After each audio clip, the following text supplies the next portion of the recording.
गुणैः ॐ सृष्टिस्थित्यप्ययेह नियतिदृशितमो बन्धमोक्षाश्च यस्मात् अस्य श्री ब्रह्मरुद्रप्रभृति सुरनरद्वीषशत्रुत्मकस्य विष्णोर्व्यस्ताः समस्ताः सकलगुणनिधिः सर्वदोषव्यपेतः पूर्णानन्दो व्ययो यो गुरुरपि परमः चिन्तयेतं महान्तम् ॐ जन्माद्यस्य यतोऽन्वयादितरतश्च अर्थेष्वभिघ्नस्वराट् तेने ब्रह्महृदाय आदिकवये मुह्यन्ति यं सूरयः तेजो वारिमृदं यथा विनिमयो यत्र त्रिसर्गो निर्भयत्वमरोगता अजाड्यं वाक्पटुत्वञ्च हनुमत्स्मरणात् भवेत् भवति यदनुभावान् एडमुकोऽपि वाग्मी जडमतिरपि जन्तुर्जायते प्राज्ञमूलिः सकलवचनचेतो देवता भारती सा मम वचसि निधत्तां सन्निधिं मानसे च नमो वस्तात्विका देवाः विष्णुभक्तिपरायणाः धर्ममार्गे प्रेरयन्तु भवन्तः सर्व एव हि यं प्रव्रजन्तमनुपेतमपेतकृत्यं द्वैपायनो विरहकातर आजुहाव पुत्रेति तन्मयतया तरवोऽपि नेदुः तं सर्वभूतहृदयं मुनिमानतोऽस्मि मुकोऽपि यत्प्रसादेन मुकुन्दशयनायते राजराजायते रिक्तो राघवेन्द्रं तमाश्रये आपादमूलिपर्यन्तं गुरूणाम् आकृतिं स्मरेत् तेन विघ्नाः प्रणश्यन्ति सिद्ध्यन्ति च मनोरथाः ಸ್ವಸ್ತ್ಯಸ್ತು ಸತಾಂ. ಪ್ರಹ್ಲಾದರಾಜರ ತಂದೆ ಹಿರಣ್ಯಕಶ್ಯಪ ತಾನು ತನ್ನ ಮಗನನ್ನು ತೊಡೆಯಲ್ಲಿ ಕೂಡಿಸಿಕೊಂಡು ಮುದ್ದು ಮಾಡಿ ಕೇಳ್ತಾ ಇದ್ದ. 5 ವರ್ಷದ ಪುಟ್ಟ ಬಾಲಕ, ಅತ್ಯಂತ ಸುಂದರವಾದ ರೂಪ, 32 ಲಕ್ಷಣದಿಂದ ಭರಿತರಾದಂತಹ ಜೀವೋತ್ತಮರ ಸನ್ನಿಧಾನ ವಿಶೇಷ ಅವರಲ್ಲಿ. ಹಾಗಾಗಿ ಅತ್ಯಂತ ಸುಂದರ ರೂಪ ಪ್ರಹ್ಲಾದರಾಜರದು.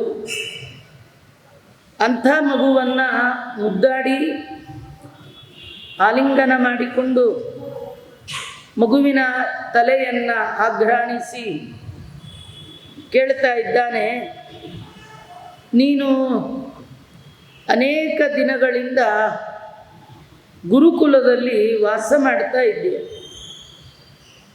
ಆ ಗುರುಗಳು ನಿನಗೇನು ಹೇಳಿಕೊಟ್ರು? ನೀನೇನು ಕಲಿತೆ? ನಿನಗೇನು ಬರುತ್ತೆ?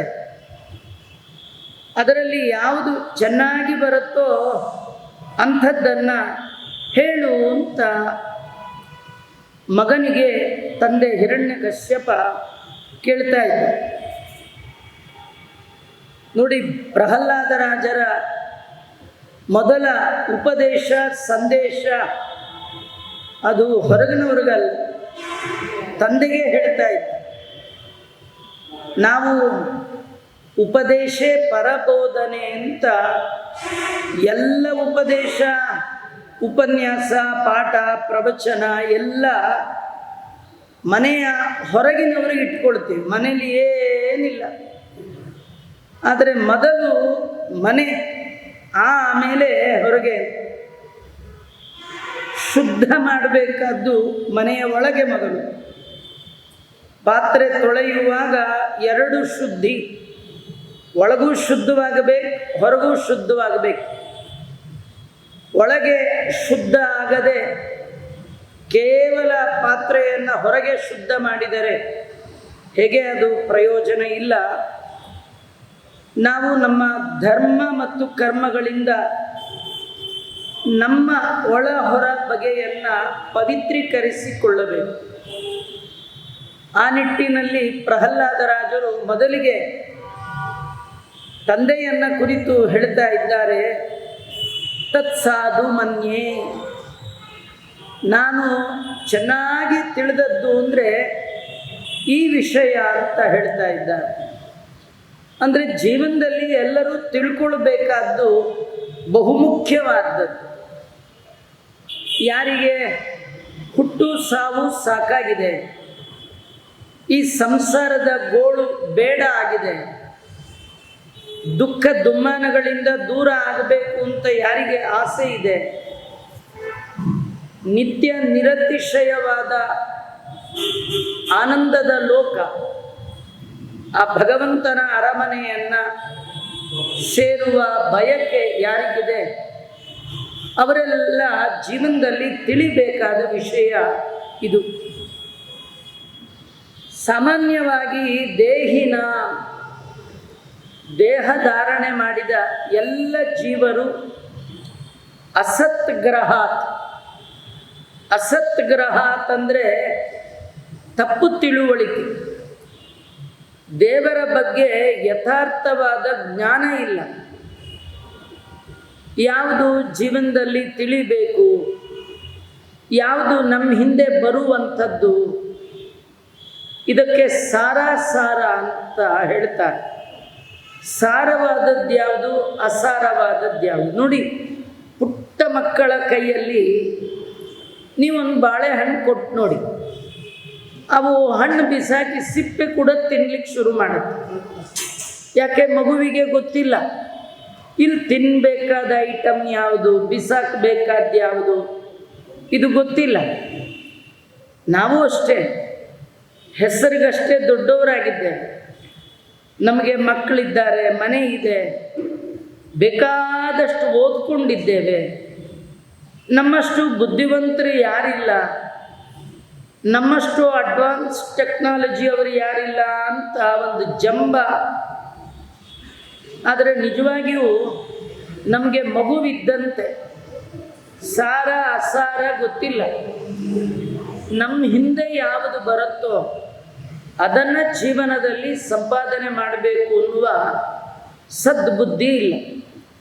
ನಾವು ಸಂಪಾದನೆ ಮಾಡಿರೋದೆಲ್ಲ ಅಸಾರವಾದದ್ದು. ಮ್ಯಾಕ್ಸಿಮಮ್ ನಮ್ಮ ಸಂಪಾದನೆ ಅಂದರೆ 3: ಒಂದು ಹೆಣ್ಣು, ಒಂದು ಹೊನ್ನು, ಒಂದು ಮಣ್ಣು. ಮಣ್ಣು, ಹೊನ್ನು, ಹೆಣ್ಣು, ಈ 3ರಲ್ಲಿ ಯಾವುದು ನಿಮ್ಮ ಹಿಂದೆ ಬರುತ್ತೆ ಚೂರು ವಿಚಾರ ಮಾಡಿ. ಅಸತ್ ಪರಿಗ್ರಹ, ಅಸತ್ ಗ್ರಹ, ಯಾವುದು ನಮ್ಮ ಹಿಂದೆ ಬರೋಲ್ಲ, ಯಾವುದು ಶಾಶ್ವತ ಅಲ್ಲ, ಅಂಥದ್ರ ಹಿಂದೆ ಹೋಗಿ ಸಿಗಲಿಲ್ಲ ಅಂತ ಸದಾ ಸಮುದ್ವಿಗ್ನ ಧಿಯ ಅಂದರೆ ಬುದ್ಧಿ. ನಮ್ಮ ಬುದ್ಧಿ ಯಾವಾಗಲೂ ಉದ್ವಿಗ್ನತೆ, ಟೆನ್ಷನ್, ಯಾವಾಗಲೂ ಟೆನ್ಷನ್. ಏನೋ ಸೈಟ್ ತೊಗೊಳ್ಬೇಕು ಅಂತ ದುಡ್ಡು ಹಾಕಿ ಅದು ಪಡೆದೆ ಒದ್ದಾಡುವಂಥದ್ದು, ಮನೆ ಕಟ್ಟಲಿಕ್ಕೆ ಹೋಗಿ ಯಾರಿಗೋ ದುಡ್ಡು ಕೊಟ್ಟು ಸಿಕ್ಕಾಕ್ಕೊಂಡಿರೋದು, ಕೆಲಸ ಸಿಗತ್ತೆ ಅಂಥೇಳಿ ಎಲ್ಲ ಸಿಕ್ಕಾಕ್ಕೊಳ್ಳೋದು, ಒಳ್ಳೆ ಹುಡುಗಿ ಅಂತ ಮದುವೆ ಆಗಿ ಯಾಕಾರು ಮದುವೆ ಆದ್ನಪ್ಪ ಅಂತ ಆಗೋದು, ಮನೆ ಅಂತ ಕಟ್ಟಿ ಮೈ ಮೇಲೆ ಹಾಕ್ಕೊಳ್ಳೋದು, ಇವೆಲ್ಲ ಗೋಳೆ, ಪೂರ ಗೋಳೆ. ಯಾಕಂದರೆ ಇದರಲ್ಲೇ ಬಿದ್ದು ಒದ್ದಾಡ್ತಾನೆ. ಇದು ಹಗಲು ಕಂಡು ಬಾವಿಗೆ ಇರುಳು ಬಿದ್ದ ಹಾಗೆ. ಬೆಳಗ್ಗೆ ಎಲ್ಲ ನೋಡಿರ್ತೀವಿ, ಅಂಥ ಬಾವಿಯಲ್ಲಿ ತಿಳಿದು ತಿಳಿದು ಬಿದ್ದರೆ ಹೇಗೋ ಹಾಗೆ ಆತ್ಮಪಾತಂ. ಪ್ರಹ್ಲಾದರಾಜರು ಹೇಳ್ತಾರೆ, ಇದು ಆತ್ಮ, ದೇವರು ಕೊಟ್ಟಂತಹ ಈ ಶರೀರ ವ್ಯರ್ಥ ಮಾಡ್ಕೊಳ್ತೀರಿ, waste of time, waste of energy, ಇಡೀ ಜೀವನವೇ ವೇಸ್ಟ್ ಆಗ್ತದೆ. ಜೀವನ ದೇವರು ಕೊಟ್ಟ ಈ ದೇಹ, ಈ ಜನ್ಮ ಸಾರ್ಥಕ ಆಗುವ ಹಾಗೆ ನಾವು ಮಾಡಿಕೊಳ್ಬೇಕಾದ್ರೆ ಯಾವುದು ಸತ್, ಯಾವುದು ಅಸತ್, ಯಾವುದು ನಮ್ಮ ಹಿಂದೆ ಬರುತ್ತೆ, ಯಾವುದು ನಮ್ಮ ಹಿಂದೆ ಬರೋಲ್ಲ ಅನ್ನೋದನ್ನು ತಿಳ್ಕೊಂಡು, ನಮ್ಮ ಹಿಂದೆ ಬರೋದು ಒಂದೇ, ಬರಲಾರದ ಲಿಸ್ಟ್ ದಾಸರು ಕೊಡ್ತಾರೆ. ಮಂಚ ಬಾರದು, ಮಡದಿ ಬಾರದು, ಕಂಚು ಕನ್ನಡಿ ಬಾರದು, ಸಂಚಿತ ದ್ರವ್ಯ. ಸಂಚಿತ ದ್ರವ್ಯ ಅಂದರೆ ಫಿಕ್ಸೆಡ್ ಡೆಪಾಸಿಟ್, ಬ್ಯಾಂಕೇ ಇರಲ್ಲ, ಡೆಪಾಸಿಟ್ ಎಲ್ಲಿಂದ ತರ್ತೀರಿ? ಸಂಚಿತ ದ್ರವ್ಯ ಬಾರದು. ಹಾಗಾದ್ರೆ ಏನು ಬರುತ್ತೆ? ನಾರಾಯಣ ಒಬ್ಬನೇ. ಆದ್ದರಿಂದ ಮುಂಚೆ ಮಾಡಿರೋ ಧರ್ಮವ ಗೋವಿಂದ ನಮ್ಮ ಗೋವಿಂದ ನಮ್ಮ ಗೋವಿಂದ ನಾರಾಯಣ, ಗೋವರ್ಧನ ಗಿರಿಯ ನೆತ್ತಿದ ಗೋವಿಂದ ನಮ್ಮ ರಕ್ಷಿಸೈ ಅಂತ ಆ ಭಗವಂತನಲ್ಲಿ ಪ್ರಾರ್ಥನೆ ಮಾಡಬೇಕು. ನಮ್ಮ ಜೀವನದಲ್ಲಿ ಎಲ್ಲ ಇದೆ, ಒಂದೇ ಒಂದಿಲ್ಲ, ನೆಮ್ಮದಿ. ಎಲ್ಲರಿಗೆ ಬೇಕಾದ್ದಿದೆ, ಆದರೆ ಏನಿಲ್ಲ ಅಂದರೆ ನೆಮ್ಮದಿ. ಆ ನೆಮ್ಮದಿ ಎಲ್ಲಿದೆ ಅಂದರೆ ಭಗವಂತನ ಚಿಂತನೆಯಲ್ಲಿ. ನೋಡಿ, ನೀವು ದೇವರ ಕಥೆಯನ್ನು ಶ್ರದ್ಧೆಯಿಂದ ಕೇಳ್ತಾ ಇದ್ದೀರಿ, ಕೇಳುವ ಕಥೆಯಲ್ಲಿ ಇನ್ವಾಲ್ವ್ ಆಗಿದ್ದೀರಿ, ನಿಮ್ಮ ಮೈಂಡು ಡಿಸ್ಟರ್ಬ್ ಆಗ್ತಾ ಇಲ್ಲ, ಏಕಾಗ್ರತೆಯಿಂದ ಕೇಳ್ತಾ ಇದ್ದೀರಿ ಅಂದರೆ ನಂದತನೆಯ ಗೋವಿಂದನ ನಾಮ ಮಧುರವಾದ ಮಿಠಾಯಿ ಆಗುತ್ತೆ. ಮತ್ತೆ ಮತ್ತೆ ಕೇಳಬೇಕು ಅಂತ ಅನಿಸುತ್ತೆ. ಭುವನ ಪಾವನ ವೆನಿಪ ಲಕುಮೀದವನ ಮಂಗಳ ಕಥೆ ಅದು. ಅದು ಇಹಪರಂಗಳಲ್ಲಿ ಸುಖವನ್ನು ಕೊಡುವಂಥದ್ದು, ಆಧ್ಯಾತ್ಮಿಕವಾದ ಚಿಂತನೆ ಅಂಥದ್ದು. ಇದು ಬೇಕಂತಾದರೆ ಪ್ರಹ್ಲಾದರಾಜರು ಹೇಳ್ತಾರೆ, ಮನೆಯಲ್ಲಿ ಸಿಗೋಲ್ಲ ಅಂತ. ಮನೆಯಲ್ಲಿ ಸಿಗೋಲ್ಲ, ಹಾಗಾದ್ರೆ ಎಲ್ಲಿ ಹೋಗಬೇಕು? ವನಂಗತೋ ಯದ್ ಹರಿಮಾಶ್ರಯೇತ. ಸಾಮಾನ್ಯವಾಗಿ ವನ ಅಂದರೆ ಕಾಡು, ಕಾಡಿಗೆ ಹೋಗಿ ತಪಸ್ ಮಾಡಬೇಕು, ದೇವರನ್ನು ಆಶ್ರಯ ಮಾಡಬೇಕು ಅನ್ನುವ ಹಾಗೆ ಕಾಣುತ್ತೆ. ಈಗ ಅದು ಒಂದು ಪ್ರಾಬ್ಲಮ್ಮೆ, ಕಾಡೇ ಇಲ್ಲ. ಎಲ್ಲ ಕಾಡನ್ನು ಕಡಿದು ಕಾಂಕ್ರೀಟ್ ಜಂಗಲ್ ಮಾಡಿ ಆಯಿತು, ಎಲ್ಲಿ ಕಾಡೇ ಇಲ್ಲ, ಕಾಡಿನ ಪ್ರಾಣಿಗಳೂ ಇಲ್ಲ. ಆ ಎಲ್ಲ ಪ್ರಾಣಿಗಳು ಮನೆಯೊಳಗೆ ಸೇರ್ಕೊಂಡ್ಬಿಟ್ಟಿವೆ. ಹೀಗಾಗಿ ಕಾಡಿಲ್ಲ, ಕಾಡಿನ ಪ್ರಾಣಿ ಇಲ್ಲ. ಹಾಗಾದರೆ ವನ ಅಂದರೆ ಎಲ್ಲಿ ಹೋಗಬೇಕು? ಜ್ಞಾನಿಗಳು ವನಕ್ಕೆ ಅರ್ಥವನ್ನು ಹೇಳ್ತಾ, ವನ ಅಂದರೆ ಕಾಡಂತ ತಿಳ್ಕೊಳ್ಬೇಡಿ. ಯಾಕಂದರೆ ಕಾಡಿಗೆ ಹೋದವನು ಕೂಡ ನಾಡಿನ ಕಡೆ ಯೋಚನೆ ಮಾಡ್ತಿದ್ರೆ ಕಾಡಲ್ಲಿ ಕೂತು ಏನು ಪ್ರಯೋಜನ? ಕೆಲವರು ಪುರಾಣದಲ್ಲಿ ಕೂತು ಸೀರಿಯಲ್ಲಿ ಯೋಚನೆ ಮಾಡ್ತಿರ್ತಾರೆ, ಕೆಲವರು ಸೀರಿಯಲ್ ಕೂತು ಯಾಕಾರು ಕೂತು ನಾವು ಪುರಾಣಕ್ಕೆ ಹೋಗಿದರೆ ಪುಣ್ಯನಾರು ಬರ್ತಿತ್ತು ಅಂತ ಸೀರಿಯಲಲ್ಲಿ ಕೂತು ಪುರಾಣದ ಯೋಚನೆ ಮಾಡೋರು ಕೆಲವರು ಪುರಾಣದಲ್ಲಿ ಕೂತು ಸೀರಿಯಲ್ ಯೋಚನೆ ಮಾಡೋರು ಕೆಲವರು. ನೀವು ಕಾಡಿಗೆ ಹೋಗಿ ಮನೆ ಮಡದಿ ಮಕ್ಕಳ ನೆನಪು ಬರೋದಾದರೆ ಮನೆ ಒಳಗಿರೋದೇ ಒಳ್ಳೆಯದು, ಕಾಡಿಗೆ ಹೋಗಿ ಏನು ಪ್ರಯೋಜನ ಇಲ್ಲ. ಹಾಗಾದರೆ ನಿಜವಾಗಿ ವನ ಅಂದರೆ ಯಾವುದು? ವನ ಅಂದರೆ ದೊಡ್ಡವರು ಅರ್ಥ ಹೇಳ್ತಾರೆ, ಸಜ್ಜನ ಸಮೂಹ, ಸಜ್ಜನರ ಸಹವಾಸ. ಜೀವನದಲ್ಲಿ ಉತ್ತಮರ ಸಂಘ ಎನಗಿತ್ತು ಸಲಹೆಯ, ಸಂಘವಾಗಲಿ ಸಾಧು ಸಂಘವಾಗಲಿ. 3ನೆಯ ಸ್ಕಂದ ಭಾಗವತದಲ್ಲಿ ಸ್ವಯಂ ಭಗವಂತ ಕಪಿಲನಾಗಿ ಬಂದು ತನ್ನ ತಾಯಿಯ ನೆಪ ಮಾಡಿಕೊಂಡು ಸತ್ಸಂಗದ ಮಹಿಮೆಯನ್ನು ಹೇಳ್ತಾನೆ. ಸತಾಂ ಪ್ರಸಂಗಾತ್ ಮಮ ವೀರ್ಯ ಸಂಪದೋ ಭವಂತಿ ಹೃತ್ಕರ್ಣ ರಸಾಯನ ಕಥಾ. ಸಜ್ಜನರ ಸಹವಾಸ ಮಾಡಿದರೆ, ಸಜ್ಜನರು ಮನೆ ಕತೆ ಹೇಳೋದೇ ಇಲ್ಲ. ಹಿಂದಿನ ಮನೆ ಕತೆ, ಪಕ್ಕದ ಮನೆ ಕತೆ ಎಲ್ಲ ಹೇಳಲ್ಲ. ಯಾರು ಎಲ್ಲಿ ಸಿಕ್ಕರೂ ಹಿಂದಿನ ಮನೆ ಪಕ್ಕದ ಮನೆ ಕತೆ ಹೇಳ್ತಾರೆ. ಅವರು ಸಜ್ಜನರಲ್ಲ, ಅವರು ದುರ್ಜನರು. ಅವರ ಸಂಘ ದುಡ್ಡು ಕೊಟ್ಟು ದೂರ ಮಾಡಿ. ಅವರು ಬರ್ತಿದ್ರೆ ನೀವು ರೋಡೇ ಚೇಂಜ್ ಮಾಡಿಬಿಡಿ. ಯಾವುದೋ ಮನೆ ಕತೆ ಹೇಳ್ತಾರೆ, ಏನೋ ಹೇಳ್ತಾರೆ, ಕೆಲಸಕ್ಕೆ ಬಾರದ ಮಾತುಗಳನ್ನು ಆಡ್ತಾ ಇರ್ತಾರೆ. ಅದು ಭಾಗವತ ಹೇಳುವಾಗಲೇ ಆಡ್ತೀನಿ, ಅದು ಮಾಡಬಾರ್ದು. ಅವರ ಸಂಘದಿಂದ ದೂರ ಇದೆ. ಹಾಗಾಗಿ ಸಜ್ಜನರ ಸಂಘದಲ್ಲಿ ಯಾವಾಗಲೂ ದೇವರ ಕತೆ ಹೇಳ್ತಾರೆ. ಆ ಕತೆ ಹೇಗಿರುತ್ತೆ ಅಂದರೆ, ಗೋಳು ಇಲ್ಲದ ಕತೆ, ಗೋಳನ್ನು ಕಳೆಯುವ ಕತೆ, ಹೃತ್ಕರ್ಣ ರಸಾಯನ, ಹೃದಯಕ್ಕೆ ಕಿವಿಗೆ ಇಂಪಾಗುವಂಥದ್ದು, ಕೇಳ್ತಾ ಇದ್ರೆ ಮತ್ತೆ ಮತ್ತೆ ಮತ್ತೆ ಕೇಳಬೇಕು ಅಂತ ಅನ್ನಿಸುವಂಥದ್ದು. ರಾಮನ ನಾಮದ ಮಾಧುರ್ಯ, ಕೃಷ್ಣನ ನಾಮದ ಮಾಧುರ್ಯ, ಅದ ಸಕ್ಕರೆ ಸವಿ ಬಲ್ಲವರೇ ಬಲ್ಲರು, ಮಿಕ್ಕವರಿಗೆಲ್ಲ ಗೊತ್ತಾಗೋಲ್ಲ. ಹಾಗೆ ಗೊತ್ತಾಗಬೇಕು ಅಂತಾದರೆ ಸಜ್ಜನರ ಸಹವಾಸ ಮಾಡಬೇಕು. ಅಲ್ಲಿ ಕೂತು ಭಗವಂತನ ಚಿಂತನೆಯನ್ನು ಮಾಡಬೇಕು. ಆಗ ಮಾತ್ರ ದೇವರ ಅನುಗ್ರಹವನ್ನು ಸಂಪಾದನೆ ಮಾಡ್ಬೋದು. ತತ್ಸಾಧು ಮನ್ಯೆ. ಪ್ರಹ್ಲಾದರಾಜರು ಹೇಳ್ತಾರೆ, ಇದನ್ನ ನಾನು ಚೆನ್ನಾಗಿ ತಿಳಿದಿದ್ದೇನೆ. ನೋಡಿ, ಪ್ರಹ್ಲಾದರಾಜರು ಇದನ್ನ ಯಾವಾಗ ತಿಳಿದದ್ದು ಅಂದರೆ, ಅವರ ಏಜ್ 80ರಲ್ಲ, 60ರಲ್ಲ, ಮದುವೆ ಆದ ಮೇಲಲ್ಲ.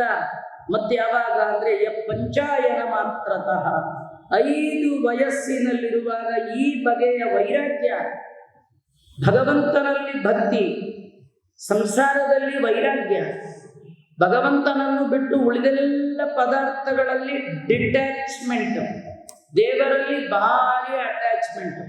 ನಮ್ಮದು ಹಾಗೆ ಸ್ವಲ್ಪ ಉಲ್ಟ, ದೇವರಲ್ಲಿ ಡಿಟ್ಯಾಚ್ಮೆಂಟು, ಇರೋ ಬರೋದರಲ್ಲಿ ಎಲ್ಲ ಭಾರಿ ಅಟ್ಯಾಚ್ಮೆಂಟು. ಇದು ವೈರಾಗ್ಯ ಅಲ್ಲ. ದೇವರಲ್ಲಿ ಸರಿಯಾದ ಅರಿವು ಯಾರಿಗಿದೆ, ದೇವರ ಬಗ್ಗೆ ಸರಿಯಾದ ಜ್ಞಾನ ಯಾರಿಗಿದೆ, ಅವರಿಗೆ ಮಾತ್ರ ನಿಮ್ಮ ಹೊರತು ಪೊರೆವವರ ನಾನರಿಯೇ ಹರಿಯೇ ಎನ್ನುವ ಬುದ್ಧಿ ಬರುತ್ತೆ. ಅಂತಹ ಜ್ಞಾನವನ್ನು ನಾನು ತಿಳಿದಿದ್ದೇನೆ. ಇದು ಜೀವನದಲ್ಲಿ ಕಲಿಬೇಕಾದ್ದು ನಾನು ಗುರುಗಳಿಂದ ತಿಳಿದಿದ್ದೇನೆ ಅಂತ ಪ್ರಹ್ಲಾದರಾಜರು ಹೇಳಿದರು. ಕೆಲವರು ಬರೋದೇ ಇಲ್ಲ, ಕೆಲವರು ಬಂದರೂ ನಿದ್ದೆ ಬಂದ್ಬಿಡುತ್ತೆ. ಕೆಲವರಿಗೆ ದೇವರ ಕಥೆ ಕೇಳ್ತಾ ಕೇಳ್ತಾ ಕೇಳ್ತಾ ನಿದ್ದೆ ಬಂದ್ಬಿಡುತ್ತೆ. ಪ್ರವಚನ ಶುರುವಾಯಿತು ಅಂದರೆ ನಿದ್ದೆ, ಕಡೆಗೆ ಎಲ್ಲ ಮುಗಿಯೋವರೆಗೂ ಭಾರಿ, ಅಲ್ಲೇನು ಹಾಸಿಗೆ ಇರಲ್ಲ, ಹೊತ್ತಿಗೆ ಇರಲ್ಲ, ಆದರೂ ಭಾರಿ ನಿದ್ದೆ ಬರುತ್ತೆ. ಅದೇ ಮಲಗಬೇಕು ಅಂತ ಮಲಗರಿ, ನಿದ್ದೆನೇ ಬರುತ್ತೆ. ನಮ್ಗೆ ಯಾವ ಜನ್ಮದಲ್ಲಿ ದೇವರ ಬಗ್ಗೆ ಎಷ್ಟು ಕೇಳಬೇಕು ಅಂತ ದೇವರು ಇಚ್ಛೆ ಮಾಡಿರ್ತಾನೆ ಅಷ್ಟೇ ಕೇಳಿಸ್ತಾನೆ ವಿನಃ ನಾವು ಕೇಳಬೇಕು ಅಂತ ಕೇವಲ ನಮ್ಮ ಪ್ರಯತ್ನ ಇದ್ರೆ ದೇವರ ಜ್ಞಾನವನ್ನು ನಾವು ಪಡೀಲಿಕ್ಕೆ ಸಾಧ್ಯ ಇಲ್ಲ. ಪ್ರಹ್ಲಾದರಾಜರಂತಾರೆ, ನಾನು ಇಷ್ಟನ್ನ ತಿಳಿದಿದ್ದೇನೆ ಎಂದಾಗ ಅವನಿಗೆ ಬಹಳ ಸಿಟ್ಟು ಬಂತು. ಅವರಪ್ಪನಿಗೆ 5 ವರ್ಷದ ಈ ಪುಟ್ಟ ಬಾಲಕನ ಬುದ್ಧಿಯನ್ನ ಹೀಗೆ ಕೆಡಿಸಿದವರು ಯಾರೋ ಕೆಟ್ಟ ಮೇಷ್ಟ್ರು ಇರಬೇಕು. ಯಾಕಂದ್ರೆ ಮಕ್ಕಳಿಗೆ ಸ್ವತಃ ಈ ಬುದ್ಧಿ ಇರಲ್ಲ, ಅದು ಹೇಳ್ಕೊಟ್ಟಿರ್ಬೇಕು ಅಂಥೇಳಿ ಅವನು ಎಲ್ಲರನ್ನು ಕರೆದು ಹೇಳ್ತಾ ಇದ್ದಾನೆ, ಮಕ್ಕಳಿಗೆ ಇನ್ಮೇಲೆ ಇಂಥ ಪಾಠ ಹೇಳ್ಕೊಡ್ಬಾರ್ದು ಅಂತ ಹೇಳಂದಾಗ ಸರಿ ಗುರುಗಳು ಮತ್ತೆ ಕರ್ಕೊಂಡು ಹೋದರು. ಆ ಗುರುಗಳು ಪ್ರಹ್ಲಾದನನ್ನ ಒಬ್ಬನನ್ನೇ ಕೂಡಿಸಿ ಕೇಳ್ತಾ ಇದ್ದಾರೆ, ಬುದ್ಧಿಭೇದ ಪರಕೃತ ಭೂತಾಹೋತೆ ಸ್ವತೋ ಅಭವತ್. ಅಲ್ಲ, ನಮ್ಮ ಶಾಲೆಯಲ್ಲಿ ಇಷ್ಟು ಜನ ಹುಡುಗರಿದ್ದಾರೆ, ಯಾರಿಗೂ ಇಲ್ಲದ ಈ ಸ್ಪೆಷಲ್ ಬುದ್ಧಿ ನಿಂಗೆ ಯಾರು ಕೊಟ್ಟಿದ್ದು? ಹಾಗೆ ನಿಂಗೆ ಈ ಬುದ್ಧಿ ಬಂತು? ಬಣ್ಯತಾಂ ಶ್ರೋತು ಕಾಮಾನ. ನಮಗೆ ಕೇಳಬೇಕು ಅಂತ ಆಶ್ಚರ್ಯ, ಯಾಕೆಂದ್ರೆ ಈ ಥರ ಪಾಠ ಹೇಳೋರು ನಮ್ಮಲ್ಲಿ ಯಾರೂ ಇಲ್ಲ, ಯಾವ ಹುಡುಗರಿಗೂ ಏನೂ ಗೊತ್ತಿಲ್ಲ. ನೀನೊಬ್ಬ ಮಾತ್ರ ವಿಚಿತ್ರವಾಗಿ ಮಾತಾಡ್ತಿದ್ದೀಯಲ್ಲ, ಇದು ಹೇಗೆ? ಪ್ರಹ್ಲಾದರಾಜರು ಹೇಳ್ತಾರೆ, ವಿಮೋಹಿತ ದಿಯಾಂ ದೃಷ್ಟ ತಸ್ಮೈ ಭಗವತೆ ನಮಃ. ನಿಜವಾಗಿ ತುಂಬ ಜನ ನಾನು ಸ್ವತಂತ್ರ, ನಾನು ಏನು ಬೇಕಾದರೂ ಮಾಡಬಲ್ಲೆ, ನನಗೆ ಸಮಾನರು ಯಾರಿದ್ದಾರೆ, ಪ್ರತಿಯೊಬ್ಬರಿಗೂ ನನ್ನ ಸಮ ಯಾರಿಲ್ಲ ಅನ್ನುವ ದುರ್ಬುದ್ಧಿ. ಸ್ವಲ್ಪ ಚೆನ್ನಾಗಿದ್ರೆ ನಾನು ಯಾವಾಗಲೂ ಪರ್ಮನೆಂಟ್ ಹೀಗೆ ಇರ್ತೀನಿ ಅನ್ನುವ ದುರ್ಬುದ್ಧಿ. ಈಗಲೋ ಇನ್ನಾವಾಗಲೋ, ಈಗಿದ್ದವ್ರು ಇನ್ನೊಂದು ಕ್ಷಣಕ್ಕೆ ಇರ್ತಾರೆ ಅಂತ ಗ್ಯಾರಂಟಿ ಇಲ್ಲ. ಆದರೆ ಅಷ್ಟರೊಳಗೆ ಮಾಡಬಾರದು ಮಾಡ್ತಿರ್ತಾರೆ. ನಾನು ಸ್ವತಂತ್ರ, ಅವನು ಸ್ವತಂತ್ರ, ಹೀಗೆಲ್ಲ ದುರಭಿಮಾನ ಜನಕ್ಕೆ ಬಂದಿರತಕ್ಕಂಥದ್ದು. ಇದಕ್ಕೆಲ್ಲ ಕಾರಣ ವಿಮೋಹಿತ ದಿಯಾಂ, ಭಗವಂತನೇ ಕಾರಣ. ಯಾಕಂದ್ರೆ ಎಲ್ಲರ ಒಳಗಿದ್ದು ಬುದ್ಧಿಯನ್ನ ಪ್ರಚೋದನೆ ಮಾಡುವವ ಅವನೇ. ಒಳ್ಳೆ ಬುದ್ಧಿಯನ್ನ ಪ್ರಚೋದನೆ ಮಾಡೋನು ಅವನೇ, ಕೆಟ್ಟ ಬುದ್ಧಿ ಕೊಡೋನು ಅವನೇ. ಅದು ಅವರವರ ಯೋಗ್ಯತೆಗೆ ಅನುಗುಣವಾಗಿ. ಈ ಡ್ಯಾನ್ಸ್ ಮಾಡುವಾಗ, ನಾಟಕ ಮಾಡುವಾಗೆಲ್ಲ ಈ ಲೈಟ್ನಿಂಗ್ ಮಾಡಿರ್ತಾರೆ. ಬಿಳಿ ಲೈಟ್ ಒಂದೇ ಇರುತ್ತೆ, ಆದರೆ ಚಿನ್ನಾರಿಗಳು ಕೆಂಪು ಚಿನ್ನಾರಿ ಇಟ್ಟರೆ ರೆಡ್ ಲೈಟ್ ಬರುತ್ತೆ, ಗ್ರೀನ್ ಇಟ್ಟರೆ ಗ್ರೀನ್ ಬರುತ್ತೆ, ಯೆಲ್ಲೋ ಇಟ್ಟರೆ ಯೆಲ್ಲೋ ಬರುತ್ತೆ. ಬೆಳಕಿನ ದೋಷ ಅಲ್ಲ, ಬೆಳಕಿಗೆ ಪ್ರತಿಬಂಧಕವಾಗಿರುವಂಥದ್ದು. ಅದು ಎಂಥ ಕಲರೋ ಅಂಥದ್ದನ್ನ ಹೊರಸೂಸುವಂಥದ್ದು ಬೆಳಕು. ಹೇಗೋ ಹಾಗೆ ಸಾತ್ವಿಕರಲ್ಲಿ ದೇವರು ಸಾತ್ವಿಕ ಬುದ್ಧಿಯನ್ನ, ರಾಜಸರಲ್ಲಿ ರಾಜಸ ಬುದ್ಧಿಯನ್ನ, ತಮೋಯೋಗ್ಯರಲ್ಲಿ ತಮಸ್ಸಿನ ಗುಣವನ್ನ ದೇವರು ಪ್ರಚೋದನೆ ಮಾಡ್ತಾನೆ. ಅಂತಹ ತಸ್ಮೈ ಭಗವತೆ ನಮಃ, ಅಂತಹ ಭಗವಂತನಿಗೆ ನಮಸ್ಕಾರ ಮಾಡ್ತೇನೆ. ಪ್ರಹ್ಲಾದರಾಜರ ಈ ಮಾತಿನಿಂದ ನಮ್ಮೆಲ್ಲರಿಗೆ ತಿಳಿಸ್ತಾರೆ, ಎಲ್ಲರ ಬುದ್ಧಿಯ ಪ್ರಚೋದಕ ಭಗವಂತ. ತುಂಬಾ ಜನ ಮಾತಾಡುವ ನೀ ಯಾಕೆ ಹೀಗಾದ್ಯೋ ಅಂತಿರ್ತಾರೆ. ಮಕ್ಕಳು ಒಂಚೂರು ಹೆಚ್ಚು ಕಮ್ಮಿ ಆದ್ರೆ ನೀ ಯಾಕೆ ಹೀಗಾದೆ, ಅವ್ರು ಯಾಕೆ ಹಾಗಾದ್ರು, ಹೀಗೆಲ್ಲ ಅನ್ನೋ ಹಾಗಿಲ್ಲ. ಯಾರು ಹೇಗಾದ್ರೂ ಅದಕ್ಕೆ ಕಾರಣ ಭಗವಂತ. ಆ ದೇವರ ಕೈ ಮುಗಿಬೇಕು. ನಿಮ್ದು ಕಂಪ್ಲೇಂಟು ಕಾಂಪ್ಲಿಮೆಂಟ್ ಯಾವುದಿದ್ರು ದೇವರಿಗೆ ಹೇಳಬೇಕೇ ವಿನ ಅವನು ಹೀಗಾದ, ಇವನ್ನ ಹೇಗೆ ರಿಪೇರಿ ಮಾಡೋದು, ಸಾಕಾಗಿ ಹೋಗಿದೆ, ಇವ್ಯಾವು ನಡೆಯಲ್ಲ. ಎಲ್ಲವೂ ಭಗವಂತನ ಇಚ್ಛೆಯಿಂದ ಆಗತಕ್ಕಂಥದ್ದು. ಸ ಯದಾನುಗತ ಪುಂಸಾಂ ಪಶುಬುದ್ಧಿರ್ವಿಭಿದ್ಯತೆ ಅನ್ಯಜೇಷ ತಥಾನ್ಯೋಹಮಿತಿ ದೇಹಾಗತೆ ಸತಿ. ದುರಭಿಮಾನದ ಉತ್ಪತ್ತಿಗೆ ಭಗವಂತ ಅನುಕೂಲಕರನಾದಾಗ ಜನರಲ್ಲಿ ಈ ರೀತಿ ದುರ್ಬುದ್ಧಿ ಉಂಟಾಗತ್ತೆ. ನಾನೇ ಸ್ವತಂತ್ರ, ನಾನು ಏನು ಬೇಕಾದರೂ ಮಾಡಬಲ್ಲೆ. ಇದಕ್ಕೆ ಕಾರಣ ಒಳಗಿರುವ ಭಗವಂತ. ಆದ್ದರಿಂದ ನಿಜವಾಗಿ ಸ್ವತಂತ್ರ ಕರ್ತನಾದವ ಆ ಭಗವಂತ. ಯಾರು ಆ ಭಗವಂತನ ಬಗ್ಗೆ ಸರಿಯಾಗಿ ತಿಳಿಬಹುದು ಅಂದರೆ ಯಾರು ದೊಡ್ಡವರ ಸೇವೆಯನ್ನ ಮಾಡಿರ್ತಾರೆ. ವಿನಾ ಮಹತ್ಪಾದ ರಜೋಭಿಷೇಕ. ಪ್ರಹ್ಲಾದರಾಜರೇ ಹೇಳ್ತಾರೆ, ದೇವರು ದೊಡ್ಡವ, ನಾವೆಲ್ಲ ಅವನ ದಾಸರು ಅನ್ನುವ ಬುದ್ಧಿ ಬರಬೇಕಾದ್ರೆ ಅದು ದೊಡ್ಡವರು ಸೇವೆ ಮಾಡಿದ್ರೆ ಬರುತ್ತದೆ. ಯಾರು ದೊಡ್ಡವರು, ಯಾರಿದನ್ನ ಉಪದೇಶ ಕೊಡ್ತಾ ಇದ್ದಾರೋ ಅವರೇ ದೊಡ್ಡವರು. ಪ್ರಹ್ಲಾದರಾಜರು, ಅವರೇ ವ್ಯಾಸರಾಜರು, ಅವರೇ ಮಂತ್ರಾಲಯ ಪ್ರಭುಗಳು. ನೀವೊಂದು ಪ್ರದಕ್ಷಿಣೆ ಮಾಡಿದರೆ ಸಾಕು. ತವ ಸಂಕೀರ್ತನಂ ವೇದ ಶಾಸ್ತ್ರಾರ್ಥ ಜ್ಞಾನ ಸಿದ್ಧಿ. ಎಲ್ಲ ಶಾಸ್ತ್ರದ ಜ್ಞಾನ ಅದು ನಿಮಗೆ ಸಿದ್ಧಿ ಆಗಬೇಕಂದ್ರೆ ದೊಡ್ಡವರ ಸೇವೆ. ಒಂದು ಪ್ರದಕ್ಷಿಣೆ, ಭಕ್ತಿಯಿಂದ ಮಾಡುವ ಒಂದು ಪ್ರದಕ್ಷಿಣೆಗೆ ಅಪಾರವಾದ ಫಲ. ಹಾಗಾಗಿ ದೊಡ್ಡವರ ಪಾದದ ಧೂಳು. ಇಂಥ ಮಠ ಮಂದಿರಕ್ಕೆ ಬಂದಾಗ ನೆಲಕ್ಕೆ ಹಣೆಯನ್ನ ಹಚ್ಚಬೇಕು. ನೆಲಕ್ಕೆ ಹಣೆ ಹಚ್ಚಿ ಪುರಷ ಶಿರಸ ದೃಷ್ಟ್ಯ ಮನಸ ವಚಸ ತಥಾ ಪದ್ಭ್ಯಾಂ ಕರಾಭ್ಯಾಂ ಜಾನುಭ್ಯಾಂ 8 ಅಂಕಗಳು ನೆಲಕ್ಕೆ ಸ್ಪರ್ಶ ಆದಾಗ ಅಲ್ಲಿ ಬಿದ್ದ ಅವರ ಸೇವಕರ ಧೂಳು ನಮ್ಮ ಮೈಗೆ ಮೆತ್ತಿದರೆ ಮಾತ್ರ, ಆ ಧೂಳು ಅಂಟಿಕೊಂಡರೆ ಮಾತ್ರ. ಹಾಗಂತ ಹೇಳಿ ಇರೋ ಧೂಳೆಲ್ಲ ಮೈಗೆ ಹಚ್ಕೊಳಕ್ ಹೋಗ್ಬೇಡಿ. ಭಕ್ತಿಯಿಂದ ನಮಸ್ಕಾರ ಮಾಡಿ, ಅದೇ ಮೆತ್ಕೊಳ್ಳುತ್ತೆ. ಮೆತ್ಕೊಂಡು ಧೂಳು ಕೊಡಬೇಡಿ. ತುಂಬಾ ಜನ ನೋಡ್ತಾರೆ, ಧೂಳಿದ್ರೆ ನಮಸ್ಕಾರವೇ ಮಾಡೋದು, ಹಾಗೆ ದೂರದಲ್ಲೇ ಮೇನ್ ರೋಡಲ್ಲೇ ಕೈ ಮುಗಿದು ಹೋಗ್ಬಿಡ್ತಾರೆ. ಅದೇನು ಮಾಡ್ಲಿಕ್ಕಾಗಲ್ಲ. ಆದರೆ ದೊಡ್ಡವರ ಪಾದದ ಧೂಳು ಎಲ್ಲಿಯವರೆಗೆ ಮೈ ಮಾತು ಮನಸ್ಸಿಗೆ ಸ್ಪರ್ಶ ಆಗೋಲ್ಲ, ಅಲ್ಲಿವರೆಗೂ ಭಗವಂತ ದೊಡ್ಡವ ಅನ್ನುವಂತಹ ಬುದ್ಧಿ ಬರೋದಷ್ಟು ಸುಲಭ ಅಲ್ಲ ಅಂತಾರೆ ಪ್ರಹ್ಲಾದರಾಜರು. ಈ ಮೇಷ್ಟ್ರು ಚಂಡಾಮರ್ಕರು ಶುಕ್ರಾಚಾರ್ಯರ ಮಕ್ಕಳು ಹೇಳೋಟ್ಟು ಹೇಳಿದ್ರು, ಅವನ್ ರಿಪೇರಿ ಮಾಡ್ಲಿಕ್ಕೆ ಆಗಲ್ಲ ಅಂತ ಗೊತ್ತಾಯ್ತು. ಕಡೆಗೆ ಮೇಷ್ಟ್ರಂದ್ರು, ದಂಡಂ ದಶಗುಣಂ ಭವೇತ್ ಆನೀಯತಾಮರೇ ವೇತ್ರಂ ಅಸ್ಮಾಕಂ ಅಯಶಸ್ಕೃತಃ ಕುಲಾಂಗಾರಸ್ಯ ದುರ್ಬುದ್ಧೆ ಚತುರ್ಥಸ್ಯೋದಿತೋ ದಮಃ. ಈ ಪ್ರಹ್ಲಾದನಿಗೆ ಸಾಮ ದಾನ ಭೇದ ಇವೆಲ್ಲ ರುಚಿಸಲ್ಲ. ಒಳ್ಳೆ ಕುಲದಲ್ಲಿ ಹುಟ್ಟಿ ಇಂಥ ಕೆಟ್ಟ ಕೆಟ್ಟ ಮಾತಾಡ್ತಾ ಇದ್ದಾನೆ. ನಮ್ಮ ವೇತ್ರ ಆ ದೊಣ್ಣೆಯನ್ನ ತಗೊಂಡು ಬನ್ನಿ, ಇವನಿಗೆ 4 ಬಾರಿಸಿದ್ರೆ ಸರಿ ಹೋಗ್ತಾನೆ ಅಂಥೇಳಿ 4ನೇ ಉಪಾಯ, ದಂಡದ ಉಪಾಯವನ್ನ ತಗೊಳ್ತಾ ಇದ್ದಾರೆ. ಅವರು ಏನು ಹೊಡೆದ್ರಟ್ಟೆ ಬೈದ್ರಟ್ಟೆ ಏನು ಅವನೇನು ತಲೆಗೆ ಕೆಡಿಸ್ಕೊಳ್ಳಿಲ್ಲ. ಯಾಕೆಂದ್ರೆ ಈ ಶರೀರಕ್ಕೆ ನಾನು ಅನ್ನುವ ಅಭಿಮಾನ ಅವನು ಮಾಡ್ತಿರ್ಲಿಲ್ಲ. ಅವನು ಯಾವಾಗಲೂ ಅವನ ಭಾವನೆ ಹೀಗಿತ್ತು, ತಾನಲ್ಲ ತನ್ನದಲ್ಲ.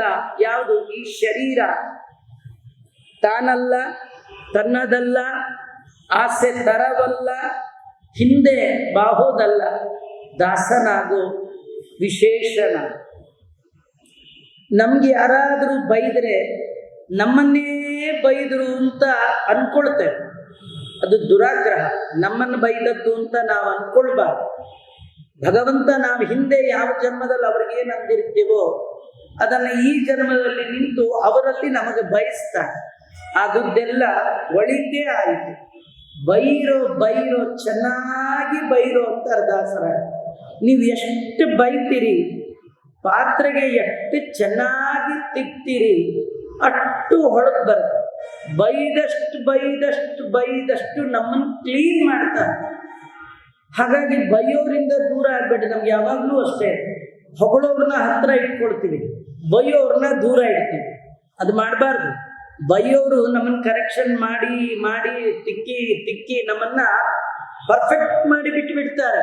ಈ ಹೊಗಳೋರು ಹೊಗಳಿ ಹೊಗಳಿ ಅನ್ನ ಹೊನ್ನ ಶೂಲ ಕಿಕ್ಕಿದರಯ್ಯ ಅಂತ ಬಂಗಾರದ ಶೂಲಕ್ಕೆ ಹಾಕಿಬಿಡ್ತಾರೆ. ಯಾರಾದರೂ ಹೊಗಳ್ತಾರೆ ಅಂತ ತಿಳ್ಕೊಳ್ಳಿ, ನಿಮ್ಮ ಕಡೆಯಿಂದ ಅವ್ರಿಗೇನೋ ಕೆಲಸ ಆಗ್ಬೇಕಾಗಿದೆ. ಆ ಕೆಲಸಕ್ಕಾಗಿ ನಿಮ್ಮನ್ನು ಹೊಗಳ್ತಿರ್ತಾರೆ. ಕೆಲಸ ಆದ್ಮೇಲೆ ನೀನು ಯಾಕೋ ನಿನ್ನ ಹಂಗೆ ಯಾಕೋ ಅಂತ ಹೊರಟು ಬಿಡ್ತಾರೆ. ಅದನ್ನ ಹೊಗಳೋರನ್ನ ನಂಬಾರ್ದು, ತೆಗಳೋರನ್ನ ಬಿಡಬಾರ್ದು.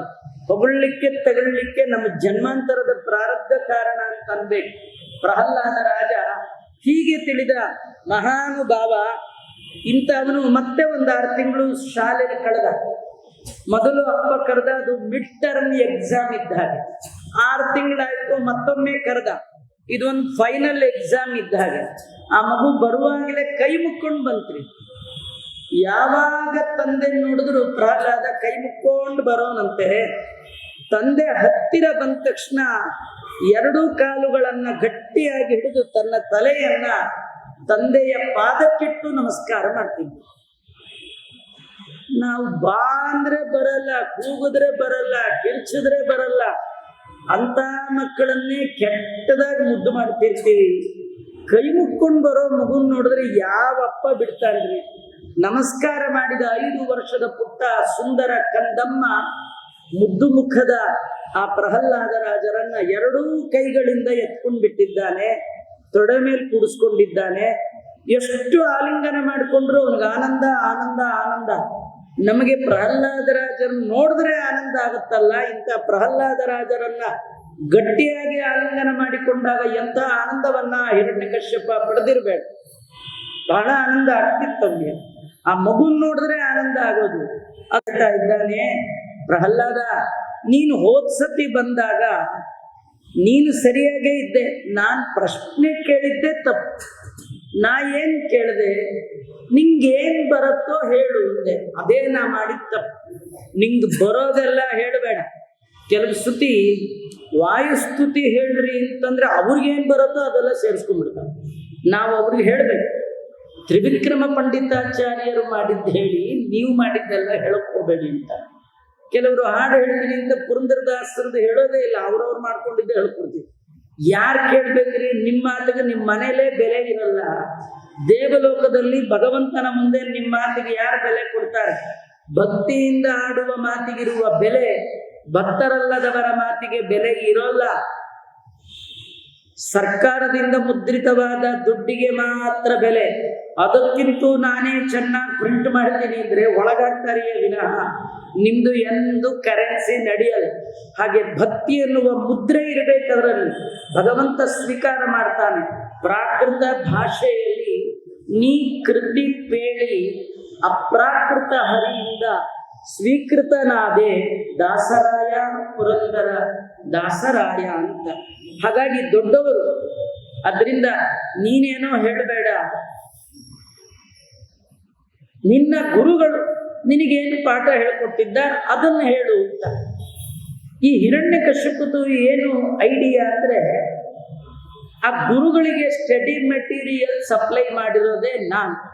ಯೂನಿವರ್ಸಿಟಿಲಿ ಶಾಲಾ ಕಾಲೇಜ್ಗಳಲ್ಲಿ ಏನ್ ಪಾಠ ಹೇಳಬೇಕು ಅನ್ನೋದನ್ನ ಸರ್ಕಾರದವ್ರು ಕೊಟ್ಟಿರ್ತಾರೆ ಅಲ್ವಾ. ಆಗಿನ ಕಾಲದ ಸರ್ಕಾರ ಹಿರಣ್ಯಕಶ್ಯಪನ ಸರ್ಕಾರ. ಅವನಿಗೇನು ನಾನೇನು ಕೊಟ್ಟಿರ್ತಾನೋ ಅಂಥದ್ದೇ ಇವು ಹೇಳ್ತವೆ ಅಂತ ಗುರುಗಳು ಹೇಳ್ಕೊಟ್ಟಿದ್ದು ಹೇಳು ಅಂತ ಹೇಳ್ತಾ ಇದ್ದಾನೆ.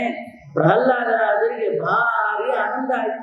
ಅಲ್ಲ, ನಾ ಹೇಳಿದ್ದನ್ನು ಕೇಳಿದ್ರೇನೆ ನಿನ್ ಸುಸ್ತಾದೆ, ಇನ್ನ ನಮ್ಮ ಗುರುಗಳು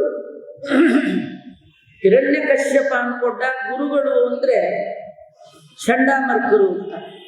ಆದರೆ ಪ್ರಹ್ಲಾದರಾಜರು ಎಂದೂ ಚಂಡಾಮರ್ಕರನ್ನ ಗುರುಗಳು ಅಂತ ತಿಳಿದೇ ಇಲ್ಲ. ಪ್ರಹ್ಲಾದರಾಜರಿಗೆ ಗುರುಗಳು ಅಂದ್ರೆ ಸ್ವರೂಪೋದ್ಧಾರಕರಾದ ನಾರದ, ಅವರೇ ಗುರುಗಳು. ಹಾಗಾದ್ರೆ ನಮ್ಮ ಗುರುಗಳು ಹೇಳಿದ್ದು ಹೇಳ, ಮೂಲ ವಾಕ್ಯವನ್ನೇ ಹೇಳ್ತೇನೆ, ಭಕ್ತಿ ಸೂತ್ರವನ್ನ ಹೇಳ್ತೇನೆ. ವಿಷ್ಣು ಭಕ್ತನಾದವ. ಇಲ್ಲೇನು ಜಾತಿ ಗೀತಿ ಇಲ್ಲ ರೀ, ಯಾವ ಜಾತಿ ಶಬ್ದವೇ ಇಲ್ಲಿಲ್ಲ. ಯಾರು ವಿಷ್ಣುವಿನಲ್ಲಿ ಭಕ್ತಿ ಮಾಡ್ತೇನೆ ಅಂತ ಹೊರಡ್ತಾರೆ ಅವರು ಜೀವನದಲ್ಲಿ ಕಲಿಯಬೇಕಾದ ಪಾಠ. ವಿಷ್ಣು ಭಕ್ತರು ಜೀವನದಲ್ಲಿ ಅತ್ಯವಶ್ಯವಾಗಿ ಕಲಿಯಬೇಕಾದ ಪಾಠ. ಅದನ್ನ ವೈಷ್ಣವೋತ್ತಮರಾದ ಪ್ರಹ್ಲಾದರಾಜರು ದೈತ್ಯನ ಮುಂದೆ ಹೇಳ್ತಾ ಇದ್ದಾರೆ. ಅಪ್ಪ, ಶ್ರವಣಂ ಕೀರ್ತನಂ ವಿಷ್ಣು ಸ್ಮರಣಂ ಪಾದ ಸೇವನಂ ಅರ್ಚನಂ ವಂದನಂ ದಾಸ್ಯಂ ಸಖ್ಯಂ ಆತ್ಮನಿವೇದನಂ ಇತಿ ಪುಂಸಾರ್ಪಿತ ವಿಷ್ಣು ಭಕ್ತಿಶ್ಚೇನ್ನವ ಲಕ್ಷಣ ಕ್ರಿಯತೆ ಭಗವದ್ಯದ್ಧ ತನ್ಮನ್ಯೇ ಅಧೀತಮುತ್ತಮಂ. ನಾನು ಕಲಿತದ್ರಲ್ಲೇ ಅತಿ ಉತ್ತಮವಾದದ್ದನ್ನ ನಿನಗೆ ಹೇಳ್ತೇನೆ. ಇದು ಉತ್ತಮವಾದದ್ದು, ಕಲಿಯಲೇಬೇಕಾದ್ದು. ಈ ಎಕ್ಸಾಮ್ ಹತ್ರ ಬಂದಾಗ ಇಂಪಾರ್ಟೆಂಟ್ ಅಂತಾರಲ್ಲ, ಹಾಗೆ ನಮಗೂ ಈ ಮನುಷ್ಯ ಜನ್ಮ ಇಂಪಾರ್ಟೆಂಟ್. ಮನುಷ್ಯ ಜನ್ಮ ಬರೋದೇ ಕಷ್ಟ. ಈ ಜನ್ಮ ಬರುವ ಮೊದಲು 83,999 ಜನ್ಮ ಆದ್ಮೇಲೆ ಬಂದಿದೆ. ಇದು ಅಷ್ಟು ಸುಲಭಕ್ಕೆ ಸಿಗುವಂಥದ್ದಲ್ಲ. ಅಷ್ಟೇ ಅಲ್ಲ, ಈಗ ಸತ್ರೆ ಮನುಷ್ಯ ಮತ್ತೆ ಮನುಷ್ಯನಾಗಿ ಹುಟ್ಟುತ್ತಾನೆ ಎನ್ನುವ ಗ್ಯಾರಂಟಿ ಏನಿಲ್ಲ ರೀ. ಯಾರಿಗಾದ್ರೂ ಹುಟ್ಟುವಾಗ ಈ ಬರ್ತ್ ಸರ್ಟಿಫಿಕೇಟ್ ಜೊತೆಗೆ ಗ್ಯಾರಂಟಿ ಕೊಟ್ಟಿದ್ದಾರೆ. ಸಣ್ಣ ಪುಟ್ಟ ಐಟಮ್ ತಗೊಂಡ್ರೇನೆ ಗ್ಯಾರಂಟಿ ವಾರಂಟಿ ಕೇಳ್ತೀವಿ. ಇಷ್ಟು ಕಾಸ್ಟ್ಲಿ ಐಟಮ್, ಏನ್ ಕಣ್ಣು, ಏನ್ ಕಿವಿ, ಏನ್ ಕೈ, ಏನ್ ಕಾಲು, ಏನ್ ಕಿಡ್ನಿ, ಒಂದಕ್ಕಿಂತ ಒಂದು ವ್ಯಾಲ್ಯೂ. ಇದಕ್ಕೆ ಗ್ಯಾರಂಟಿನೇ ಇಲ್ಲ. ಈಗಲೋ ಇನ್ನಾವಾಗಲೋ ಗೊತ್ತಿಲ್ಲ, ಅಷ್ಟರೊಳಗೆ ಮಾಡಬಾರದ್ದು ಮಾಡಿಬಿಡ್ತಾರೆ. ಪ್ರಹ್ಲಾದರಾಜರು ಹೇಳ್ತಾರೆ, ದೇವರು ಈ ಮಾನವ ಜನ್ಮ ಕೊಟ್ಟಾಗ ವಿಷ್ಣುವಿನಲ್ಲಿ, ಆ ಭಗವಂತನಲ್ಲಿ, ಆ ಪರಮಾತ್ಮನಲ್ಲಿ ಭಕ್ತಿಯನ್ನ ಮಾಡಬೇಕು. ಇದು ಜಗತ್ತಿನ ಎಲ್ಲ ಧರ್ಮ ಪ್ರವರ್ತಕರು ಕೂಡ ಅದನ್ನೇ ಹೇಳ್ತಾರೆ. ಭಗವಂತನಲ್ಲಿ ಭಕ್ತಿ ಮಾಡಬೇಕು. ಏನು ಭಕ್ತಿ ಅಂದ್ರೆ ಏನು? ತುಂಬಾ ಜನ ಮಾತಾಡುವಾಗ ಹೇಳ್ತಾರೆ ಅವ್ರು ಒಳ್ಳೆ ರಾಯರ ಭಕ್ತರು, ಏಕಾಂತ ಭಕ್ತರು, ಅಂತ ಭಕ್ತರು, ಇಂಥ ಭಕ್ತರು ಅಂತ. ನಿಜವಾಗಿ ಭಕ್ತ ಅಂದ್ರೆ ಯಾರಲ್ಲಿ 9 ಗುಣಗಳ ಮೇಲೆ ಕಾಣುತ್ತೋ ಅವನು ಭಗವದ್ ಭಕ್ತ. ಸುಮ್ಮನೆ ನಾವು ಕೈ ಮುಗಿದ್ರೆ, ಪ್ರದಕ್ಷಿಣೆ ಮಾಡಿದ್ರೆ, ಒದ್ದೆ ಉಟ್ಕೊಂಡ್ರೆ, ದೊಡ್ಡ ದೊಡ್ಡ ನಾಮ ಹಾಕೊಂಡ್ರೆ, ದಪ್ಪ ದಪ್ಪ ತುಳಸಿ ಮಣಿ ಹಾಕೊಂಡ್ರೆ, ಶಾಲ್ ಹೊದ್ಕೊಂಡ್ರೆ, ಇವೆಲ್ಲ ಭಕ್ತಿ ಯಾವ ಲಕ್ಷಣದಲ್ಲೂ ಇದು ಬರಲ್ಲ ರೀ. ದಾಸರಿಗನ್ನು ಬೈತಾರೆ. ಗೂಡು ನಾಮವ ಬಳೆದು ಗುಂಡು ತಂಬಿಗೆ ಹಿಡಿದು ಗೋಟಂಚು ತೋತರ ಮಡಿಯ ದಾಟುಗಾಲ ನೀಡುತ್ತ ಧರೆಯೊಳಗೆ ಬರುತ್ತಿರಲು ಬೂಟಕತನ ನೋಡಿ ಭ್ರಮಿಸದಿರಿ ಜನರೇ. ದಾಸನೆಂತಾಗುವೆನು ಧರೆಯೊಳಗೆ ನಾನು ವಾಸುದೇವ ಕೃಷ್ಣನಲ್ಲಿ ಲೇಷ ಭಕ್ತಿ ಇಲ್ಲ. ದೇವರಲ್ಲಿ ಭಕ್ತಿ ಇಲ್ಲದವ ಏನ್ ಮಾಡಿದ್ರು ವೇಸ್ಟ್. ನಿಮ್ಮನೇಲಿ ಫ್ಯಾನ್ ಇದೆ, ಫ್ರಿಡ್ಜ್ ಇದೆ, AC ಇದೆ, ಮಿಕ್ಸಿ ಗ್ರೈಂಡರ್ ಎಲ್ಲ ಇದೆ, ಕರೆಂಟ್ ಒಂದಿ ಹೇಗೆ ವೇಸ್ಟ್ ಅಲ್ಲ? ದೊಡ್ಡ ದೊಡ್ಡ ಮುದ್ರೆ ಹಾಕೊಂಡಿದ್ದೀರಿ, ಪೀತಾಂಬರ ಉಟ್ಕೊಂಡಿದ್ದೀರಿ, ಹರಿಬಾರಿ ಮಂತ್ರ ಹೇಳ್ತೀರಿ, ಒಳಗೆ ಕರೆಂಟ್ ಭಕ್ತಿ ಅದಿಲ್ಲ ಅಂದ್ರೆ ಒಲ್ಲನು ಹರಿಕೊಳ್ಳನು. ಹಾಗಾದ್ರೆ ದೇವರಲ್ಲಿ ಮಾಡಬೇಕಾದ್ದು ಭಕ್ತಿ. ಆಚಾರ್ಯರು ಶಾಸ್ತ್ರಗಳೆಲ್ಲ ಹೇಳ್ತಾರೆ ಭಕ್ತಿಯ ಮುಕ್ತಿ. ನಿಮ್ಗೆ ಮುಕ್ತಿಗೆ ಕಾರಣವಾದದ್ದು ಯೇಷಾಂನ ವಿದ್ಯಾ. ತುಂಬಾ ಓದ್ಕೊಂಡ್ಬಿಟ್ರೆ ಮೋಕ್ಷ ಸಿಗತ್ತೆ ಅಂತಿಲ್ಲ. ಯೇಷಾಂನ ವಿದ್ಯಾ ನ ತಪವು ನ ದಾನಂ. ತುಂಬಾ ದಾನ ಮಾಡಿದ್ದಾರೆ, ತಪಸ್ಸು ನಾವು ಯಾವ ಕೇಳುತ್ತದೆ. ತೇ ಭುವಿ ಭಾರ ಭೂತೆ, ನಾನು ನಾನು ನಾನು ಅಂತ ಮಾಡಿರ್ತಾರಲ್ಲ, ಅವನೊಂದು ಪ್ರಾಣಿಗೆ ಸಮ. ಭೂಮಿಗೆ ಭಾರ, ಅನ್ನಕ್ಕೆ ದಂಡ, ವೇಸ್ಟ್ ಬಾಡಿ. ಭಕ್ತಿ ಮಾಡ್ಬೇಕಂತ ಭಗವಂತ. ಭಕ್ತಿ ಅಂದ್ರೆ ಅದನ್ನ ಪ್ರಹ್ಲಾದರಾಜರು ಹೇಳ್ತಾರೆ ನೋಡಿ, ಇದೇನಿಲ್ಲ, ಇದೊಂದು ಹೂವ. ದೇವರಿಗೆ ನಾವು ಅರ್ಪಣೆ ಮಾಡಬೇಕಾದ 9 ದಳದ ಕಮಲದ ಹೂ. ದೇವರು ನಮಗ್ ಕೇಳ್ತಾನೆ. ತುಂಬಾ ಜನ ಈ ವಯಸ್ಸಾದ್ಮೇಲೆ ಹೇಳ್ತಾರೆ ನಾವು ಅರಳೋ ಮರಳೋ, ಅರಳೋ ಮರಳೋ ಅಂದ್ರೆ ಮೆಮೊರಿ ಹೋಗ್ಬಿಟ್ಟಿದೆ. ಆ ಅರ್ಥ ಅದಲ್ಲ ರೀ. ಅರಳೋ ಮರಳು ಅಂದ್ರೆ 60 ಆದಾಗ ಮರಳುವ ಟೈಮ್ ಬಂತು, ಇನ್ನಾದ್ರೂ ಅರಳು, ಅರಳಿಸಿಕೋ. ಎಲ್ಲಿಗೆ ಮರಳೋದು? ಎಲ್ಲಿಂದ ಬಂದ್ರೋ ಅಲ್ಲಿಗೆ ಹೋಗ್ಬೇಕಿದ್ದೀರಿ. ಎಲ್ಲಿಂದ ಬಂದಿದ್ದೀರಿ ಗೊತ್ತಿಲ್ಲ, ಅಷ್ಟೇ ಅಲ್ಲ ಎಲ್ಲಿ ಹೋಗ್ತೀರಿ ಗೊತ್ತಿಲ್ಲ. ಅಂತೂ ಎಲ್ಲಿಂದೋ ಬಂದಿದ್ದೀರಿ, ಎಲ್ಲಿಂದ ಬಂದ್ರೋ ಅಲ್ಲಿಗೆ ಹೋಗ್ತೀರಿ, ಅಷ್ಟಂತೂ ನಿಜ. ನೀವು ಹೋದಾಗ ಅಲ್ಲಿರೋರು ನಿಮ್ಮನ್ನು ಕೇಳ್ತಾರೆ, ನಿನಗೆ 70 ವರ್ಷ ನಾನು ಒಳ್ಳೆ ಜೀವನ ನಡೆಸಲಿಕ್ಕೆ ವ್ಯವಸ್ಥೆ ಮಾಡಿಕೊಟ್ಟಿದ್ದೆ, ದೇಹ ಕೊಟ್ಟಿದ್ದೆ, ದೇಹದಲ್ಲಿ 2 ಕಣ್ಣು ಇಟ್ಟಿದ್ದೆ, 2 ಕಿವಿ ಇಟ್ಟಿದ್ದೆ, ಮೂಗಿಟ್ಟಿದ್ದೆ, ಒಂದು ಪಾರ್ಟ್ಸ್ ಮಿಸ್ ಮಾಡಿದ ಹಾಗೆ ನಿಂಗೆಲ್ಲ ಕೊಟ್ಟಿದ್ದೆ. ನೀನ್ ನನಗೇನ್ ತಂದೆ ಅಲ್ಲಿಗೆ ಬರುವಾಗ ಅಂತ ಕೇಳ್ತಂದೇವು ಅಲ್ವಾ? ಫಾರಿನಿಂದ ಬಂದ ತಕ್ಷಣ ಎಲ್ಲ ಕಾಯ್ತಿರ್ತೀವಿ, ನಮ್ಗೇನ್ ತಂದ್ರಿ, ನಮ್ಗೇನ್ ತಂದ್ರಿ. ಭಗವಂತನ ಅರಮನೆಗೆ ಇದೊಂದು ಫಾರಿನ್. ಇಲ್ಲಿಂದ ನಾವು ಅಲ್ಲಿಗೆ ಹೋದಾಗ ದೇವರು ಕೇಳ್ತಾರೆ ನಂಗೇನು ತಂದೆ. ನಾವೇನೇನೋ ತೊಗೊಂಡೋಗ್ಕೊಟ್ರೆ ತಗೊಳ್ಳಲ್ಲ. ಈಗ 80-90 ಅಜ್ಜಿಗೆ ನೀವೇನೋ ಪೌಡ್ರ್ ತೊಗೊಂಡೋಗ್ಕೊಟ್ರೆ ಅಜ್ಜಿ ಹಾಕೊಂಡು ಎಲ್ಲೋಗ್ಬೇಕ್ರಿ, ಅಜ್ಜಿಗೆ ಏನ್ ಬೇಕ್ರಿ ಅವೆಲ್ಲ.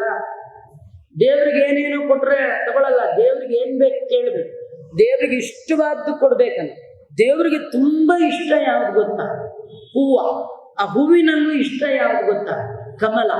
ಅದಕ್ಕೆ ನೋಡಿ ಅವನಿಗೆ ಮುಖ ಕಮಲ, ಕೈ ಕಮಲ, ಕಾಲು ಕಮಲ, ಅವನ ಕೈಯಲ್ಲೊಂದು ಕಮಲ, ಅವನ ಹೆಂಡತಿ ಹೆಸರು ಕಮಲ. ಯಾರು ಸಿಕ್ಕರು ಅವ್ರಿಗೆಲ್ಲ ಕೇಳ್ತಾನೆ ನಂಗೊಂದು ಕೊಡ್ತೀರಾ ಕಮಲ. ಗಜೇಂದ್ರ ಕೊಟ್ಟದ್ದು ಕಮಲ. ಕೇಳ್ತಾನೆ ನೀವು ಕಮಲ ಇದ್ರೆ ಕೊಡ್ತೀರಾ? ಯಾವ ಕಮಲ? ಹೃತ್ ಕಮಲ. ನಿಮ್ಮ ಹೃದಯದ ಒಳಗೆ ಒಂದು ಕಮಲ ಕೊಡಿ. ಪತ್ರಂ ಪುಷ್ಪಂ ಫಲಂ ತೋಯಂ ಯೋನಿ ಭಕ್ತ್ಯ. ಭಕ್ತಿಯ ಕಮಲದ ಪುಷ್ಪವನ್ನ ಪರಮಾತ್ಮನಿಗೆ ನಾವು ಅರ್ಪಣೆ ಮಾಡ್ಬೇಕಂತೆ. ಅದರಲ್ಲಿ 9 ದಳ ಇರಬೇಕು, ಅದು ಅರಳಬೇಕು. ಅರಳಿದ 9 ದಳಗಳುಳ್ಳ ಭಕ್ತಿ ಎನ್ನುವ ಪುಷ್ಪವನ್ನ ಭಗವಂತನಿಗೆ ಅರ್ಪಣೆ ಮಾಡಿದ್ರೆ ವೈಷ್ಣವನಾದವ ಜೀವನದಲ್ಲಿ ವಿಷ್ಣು ಭಕ್ತನಾದವ ಕಲಿಯಬೇಕಾದ ದೊಡ್ಡ ಪಾಠ. ಹಾಗಾದ್ರೆ ಈ ಭಕ್ತಿ ಅಂದ್ರೆ 9 ದಳ ಯಾವುದು ಗೊತ್ತಾ? ಯಾರು ನಿರಂತರ ದೇವರ ಕಥೆಯನ್ನ ಕೇಳ್ತಾನೆ, ಯಾವಾಗ ಟೈಮ್ ಆಗುತ್ತೋ ಅವಾಗ ಕೇಳ್ತಾ ಇರ್ಬೇಕು. ಮನೆ ಒಳಗೆ ಈಗ ಬೇಕಾದಷ್ಟು ಒಳ್ಳೆ ಸಾಧನೆಗೆ ಬೇಕಾದ ಸಾಧನ ಮನೇಲಿದ್ದೀರಿ. ಎಲ್ಲರ ಮನೆಯಲ್ಲಿ ಮೊಬೈಲ್ ಇದೆ. ಯಾವುದಾದ್ರೂ ಒಂದು ಉಪನ್ಯಾಸವೋ, ಒಂದು ದೇವರ ಭಜನೆ, ಅಪರೋಕ್ಷ ಜ್ಞಾನಿಗಳು ಮಾಡಿರುವ ಹಾಡು, ವಿಜಯದಾಸರು, ಪುರಂದರದಾಸರು, ಕನಕದಾಸರು ಹಾಡು ಹಾಕಿದ್ವಿ, ಇಲ್ಲ ಪ್ರವಚನ ಹಾಕಿದ್ವಿ. ಹಾಕ್ಬಿಟ್ಟು ಅದರ ಮುಂದೆ ಕೂತ್ಕೋಬೇಡಿ. ನಿಂಪಾಡಿ ಕೆಲಸ ಮಾಡ್ತೀವಿ, ಗೊತ್ತಾದ್ರೆ ಕೂತ್ ಕೇಳಿ. ಇಲ್ಲ ನಿಮ್ಮ ಮನೆ ಒಳಗೆ ನೀವು ಎಲ್ಲಿದ್ರು ಅದನ್ನು ಕಿವಿಗೆ ಬೀಳಿದ್ರೆ ಸಾಕು. ಸಂಸಾರ ಅನ್ನುವ ರೋಗಕ್ಕೆ ಅದೊಂದು ರೀತಿಯ ಸೌಂಡ್ ಥೆರಪಿ. ಶಬ್ದದಿಂದ ಮಲವನ್ನ, ಮಾಲಿನ್ಯವನ್ನ ಕಳೆಯುವಂತಹ ಶಬ್ದ ಆ ವೇದಾಂತದ ಭಗವಂತನ ಕಥೆಯ ಶಬ್ದಗಳು. ಹಾಗಾಗಿ ಭಗವಂತನ ಭಕ್ತರು ನಾವಾಗಬೇಕಾದ್ರೆ ಒಂದು ದಿನ ಬಿಡದೆ ನಿತ್ಯದಲ್ಲಿ ದೇವರ ಕಥೆಯನ್ನ ಶ್ರವಣ ಮಾಡಬೇಕು. ಇದನ್ನೇ ಶ್ರವಣ. ಇವಾಗ ನೀವೆಲ್ಲ ಮಾಡ್ತಾ ಇದ್ದೀರಲ್ಲ, ಇದಕ್ಕೆ ಶ್ರವಣ ಅಂತ ಕರೀತಾರೆ. ಶ್ರವಣೇ ಶ್ರವಣಾಯ ಸತ್ಕಥಾಯ. ಮಂತ್ರಾಲಯ ಪ್ರಭುಗಳ ಗುರುಗಳು ವಿಜಯೇಂದ್ರ ಸ್ವಾಮಿಗಳು ಕುಂಭಕೋಣದಲ್ಲಿ ವಿರಾಜಮಾನರಾಗಿದ್ದಾರೆ. ಅವರು ದೇವರು ಕೊಟ್ಟ ಎಲ್ಲ ಅವಯವಗಳ ಸಾರ್ಥಕ್ಯತೆಯನ್ನ ಹೇಳ್ತಾರೆ. ನಮ್ಗೆ ದೇವರು ಕಿವಿಯ ಕೊಟ್ಟ ಅನ್ನೋದೇ ಗೊತ್ತಿಲ್ಲ ರೀ.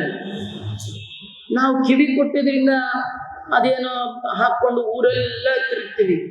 ಮೊದಲು ಯಾರಾದ್ರೂ ಬೀದಿಲಿ ಮಾತಾಡೋದು ಸ್ವಲ್ಪ ತಲೆ ಸರಿಗಿಲ್ಲ ಅನ್ನೋರು, ಈಗ ಎಲ್ಲರೂ ಹಂಗೆ ಇರ್ತಾರ್ರಿ. ಯಾರು ತಲೆ ಸರಿ ಇದೆಯೋ ದಾರಿ ಉದ್ದಕ್ಕೂ ಬೈಕೊಂಡು ಹೋಗ್ತಿರ್ತಾರೆ. ನಾ ಗಾಡಿಲಿ ಬರ್ತಿದ್ದೆ, ಬೈತಿದ್ರು. ಯಾರು ಬರ್ತಾರೆ ನೋಡ್ತೀನಿ, ಹಾಕೊಂಡ್ಬಿಟ್ಟಿದ್ದಾರೆ ಅದೇನು ಫೋನ್ ಕಿವಿಗೆ ಹಾಕೊಂಡಿದ್ದಾರೆ.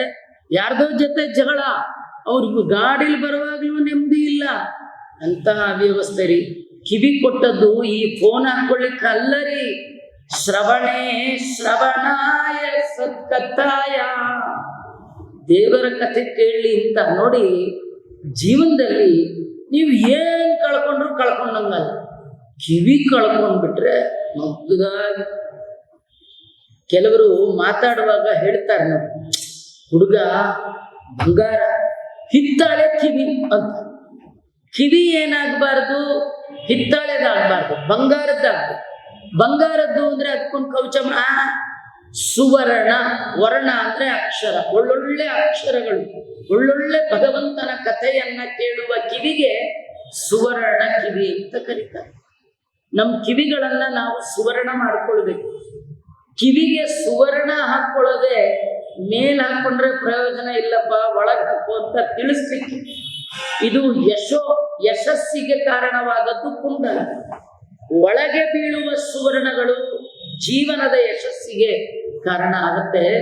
ಇಂಥ ದೇವರ ಕಥೆಯನ್ನ ಶ್ರವಣ ಮಾಡಬೇಕು. ಶ್ರವಣೇ ಶ್ರವಣಾಯ ಸತ್ಕಥಾಯ. ಭಗವಂತನ ಕಥೆಯನ್ನ ಕೇಳದ ಕಿವಿ ಏನು ಪ್ರಯೋಜನ ಇಲ್ಲ.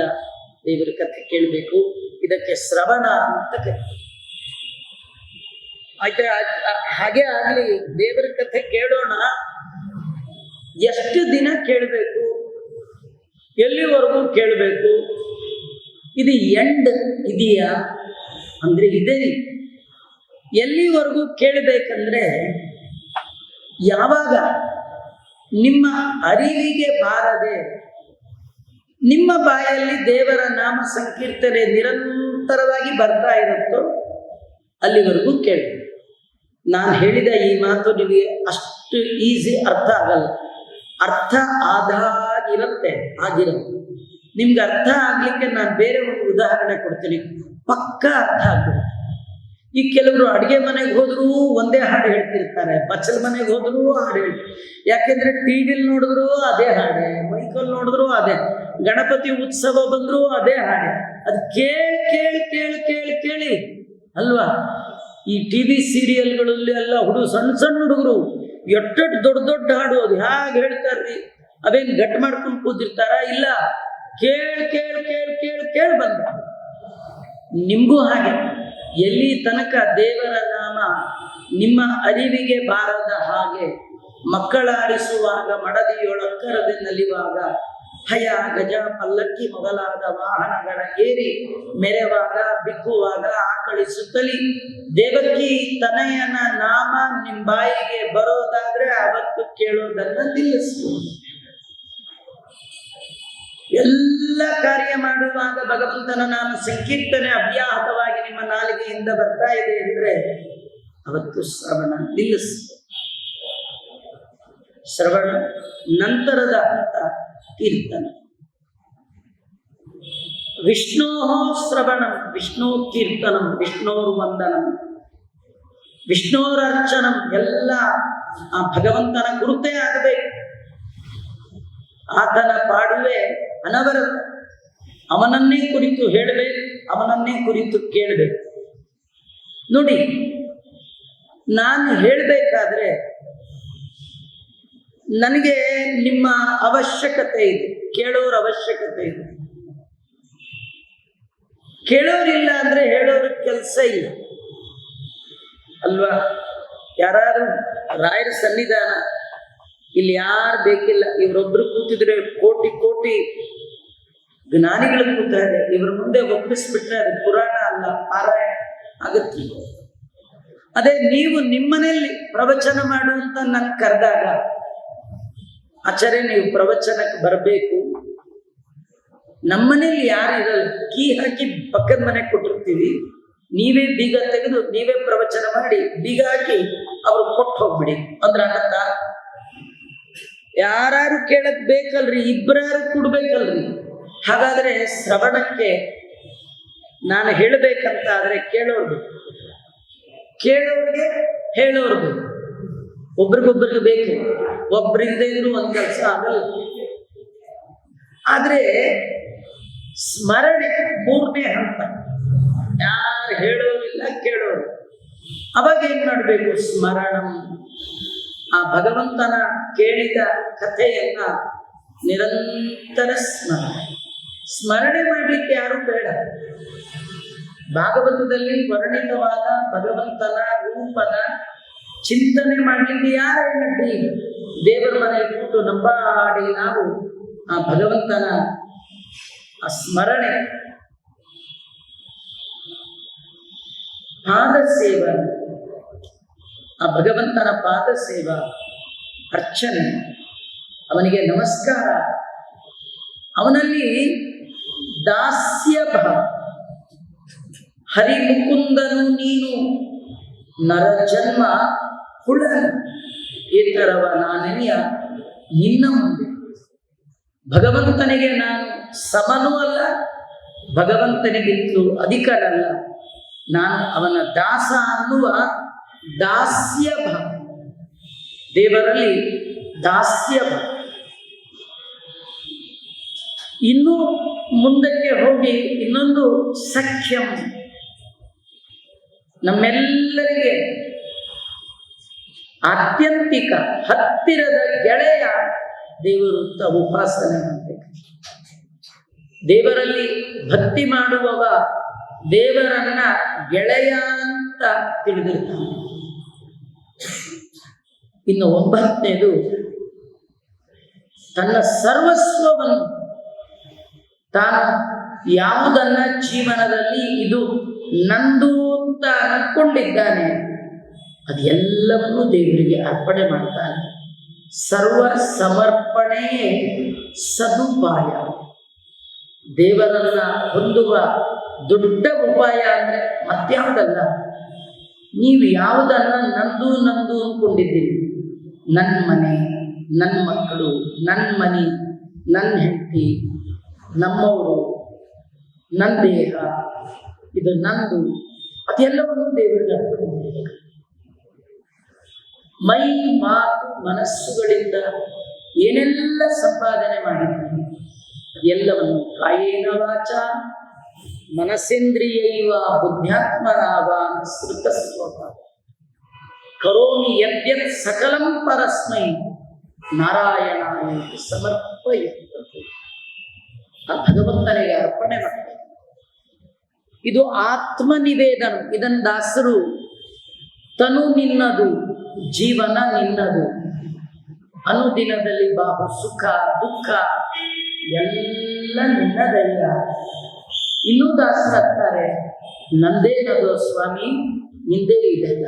ಮತ್ತು ಹೇಳ್ತಾರೆ ಸುಖವಾಗಲಿ ಬಲು ದುಃಖವಾಗಲಿ ಸಖ ನೀನಾಗಿರೋ ಪಾಂಡುರಂಗ ಎಲ್ಲವೂ ನೀನು. ಹೀಗೆ ಅರ್ಪಣೆ ಮಾಡಬೇಕಂತ ದೇವರು. ಇದು ಭಕ್ತನ ಲಕ್ಷಣ. ಇವನು ದೇವರ ಭಕ್ತ ಅನ್ನಬೇಕಾದ್ರೆ ಈ 9 ಕ್ವಾಲಿಟೀಸ್, ಈ 9 ಗುಣಗಳು ಅವನು ಮೈ ಅಂಟಿಸ್ಕೊಂಡಿರಬೇಕು, ಮೈಗೂಡಿಸ್ಕೊಂಡಿರಬೇಕು. ಯಾರು ನಿತ್ಯದಲ್ಲಿ ದೇವರ ಕಥೆ ಕೇಳ್ತಾರೆ, ಕೇಳಬೇಕು. ತಾನು ಕೇಳಿದ್ದನ್ನ ಮನೆಗೆ ಹೋಗಿ ಬರಲಾರದವ್ರಿಗೆ ಹೇಳ್ಬೇಕು. ಕೇಳಲ್ಲ ಅಂದ್ರೆ ನಿಂಪಾಡಿ ನೀವು ದೇವ್ರ ಮನೇಲಿ ಕೂತು ಸ್ಮರಣೆ ಮಾಡಬೇಕು.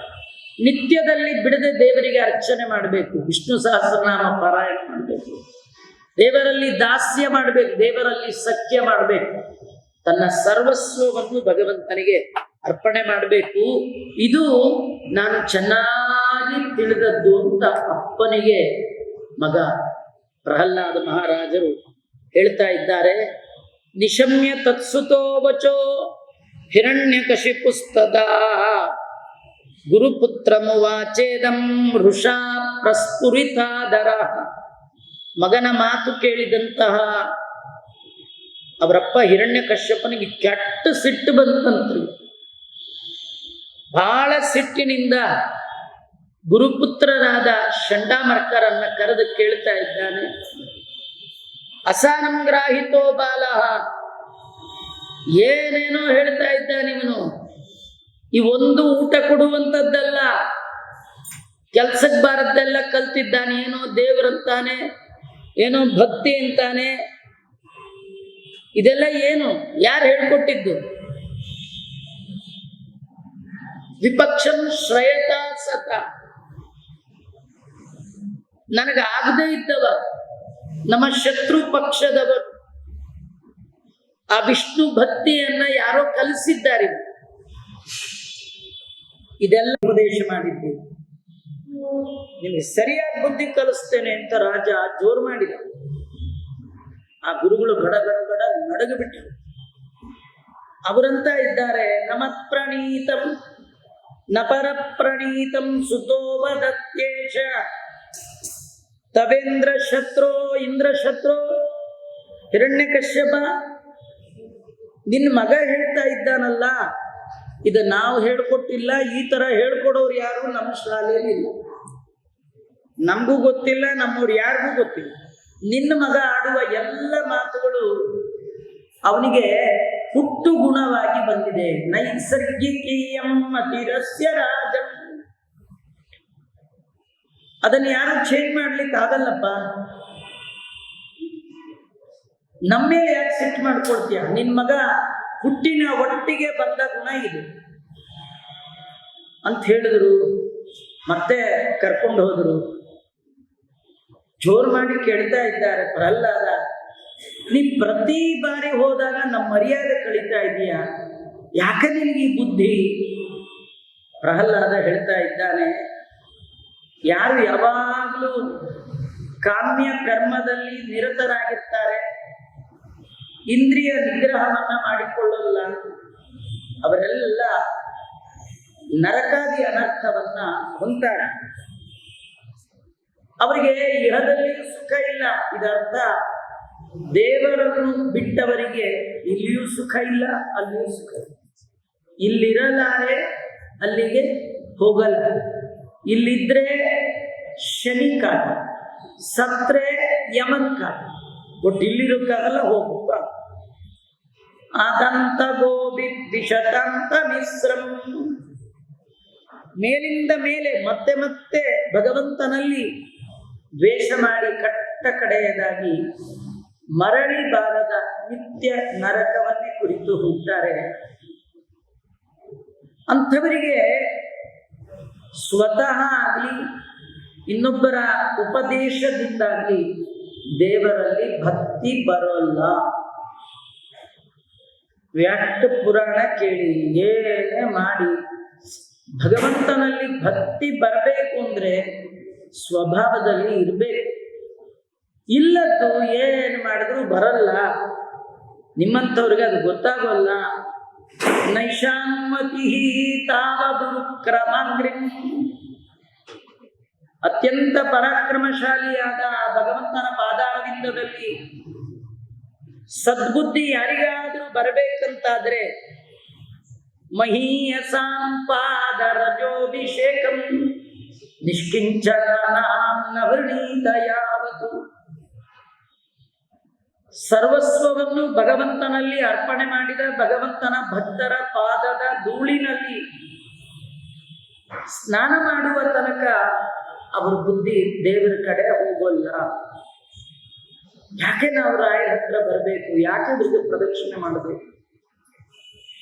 ರಾಘವೇಂದ್ರ ಸ್ವಾಮಿಗಳು ಅಂದ್ರೆ ಅಪ್ಪಣ್ಣಾಚಾರ್ಯರು ಹೇಳ್ತಾರೆ, ಅವರು ಅಪರೋಕ್ಷೀಕೃತ ಶ್ರೀಶಃ, ಹೃದಯದ ಒಳಗೆ ದೇವರನ್ನು ಕಂಡವರು, ಕಾಣುವ ಬಯಕೆ ಇದ್ದವರು ಇವರು ಕಾಲಿಡಬೇಕು. ನೀವು ನಿಮ್ಮ ಹೃದಯದಲ್ಲಿ ಯಾವ ಭಗವಂತನ ನೋಡಿದ್ದೀರಿ ನಮಗೊಂಚೂರು ತೋರಿಸಿ ಅಂತ ಅವ್ರು ಕೇಳಬೇಕು. ಇವರು ಕಾಲು ಹಿಡಿದ್ರೆ, ಅವರ ಪಾದದ ಧೂಳಿನಲ್ಲಿ ತಲೆ ಇಟ್ಟರೆ ಖಂಡಿತವಾಗಿ ನಮಗೆ ಅನುಗ್ರಹ. ನೋಡಿ, ಗಜೇಂದ್ರನಿಗೆ ಮೊಸಳೆ ಹಿಡ್ಕೊಂಡ್ಬಿಡ್ತು ನೀರೊಳಗೆ. ಬೇಕಾದಷ್ಟು ಆನೆಗಳಿತ್ರಿ, ಆದ್ರೆ ಈ ಮೊಸಳೆ ಆ ಗಜೇಂದ್ರನ್ನೇ ಹಿಡ್ಕೋತು. ಯಾಕೆ? ಅದು ಗೊತ್ತು, ಕಂಡವ್ರ ಕಾಲು ಹಿಡಿಬಾರ್ದು. ನಾವೇ ಯಾರು ಕಂಡವ್ರ ಕಾಲು ಹಿಡಿ, ಕಂಡವ್ರ ಕಾಲು ಹಿಡಿಬೇಡಿ. ದೇವರನ್ನು ಕಂಡವರು ಕಂಡರೆ ಕಾಲು ಹಿಡಿ. ಆ ಮೊಸಳೆ ಗೊತ್ತು, ವೆಲ್ ಟ್ರೈನ್ಡ್ ಅದು ಮೊಸಳೆ. ಯಾರ ಕಾಲು ಹಿಡಿದ್ರೆ ದೇವರನ್ನು ಕರೆಯೋ ತಾಕತ್ತಿದೆ ಅಂತ ಹುಡುಕಿ ಗಜೇಂದ್ರನ ಕಾಲೇ ಹಿಡಿತು. ಬೇರೆ ಯಾರ ಕಾಲು ಹಿಡಿಯಲಿಲ್ಲ. ನೋಡಿ, ಸ್ತೋತ್ರ ಮಾಡಿದ್ದು ಆನೆ, ಉದ್ಧಾರ ಆಗಿದ್ದು ಮೊಸಳೆ. ಹೇಗಿದೆ ನೋಡಿದ್ರ? ದೇವರನ್ನ ಕುರಿತು ಸ್ತೋತ್ರ ಮಾಡುವವರು ರಾಯರು, ಉದ್ಧಾರ ಆಗೋರು ಮೊದಲೇ ಯಾರು? ಕಾಲಿಡಿದವರು. ಅದಕ್ಕೆ ಮಂದ ಭಾಗ್ಯರಿಗೆ ದೊರೆಯ ದೇವರ ಸೇವಾ. ತುಂಬಾ ಜನ್ಮದ ಪುಣ್ಯ ಒಟ್ಟಿಗೆ ಮಡುಗಟ್ಟಿ ಬಂದಾಗ ರಾಯರು ಗುರುಗಳು ಅನ್ನುವ ಭಾವ ಬರುತ್ತೆ. ಅದಕ್ಕೇನೆ ರಾಯರ ಬಳಿಗೆ ಬರುವಾಗ ಜಾತಿ ಮತ ಪಂಥ ಎಲ್ಲ ಮೀರಿದ ಜನ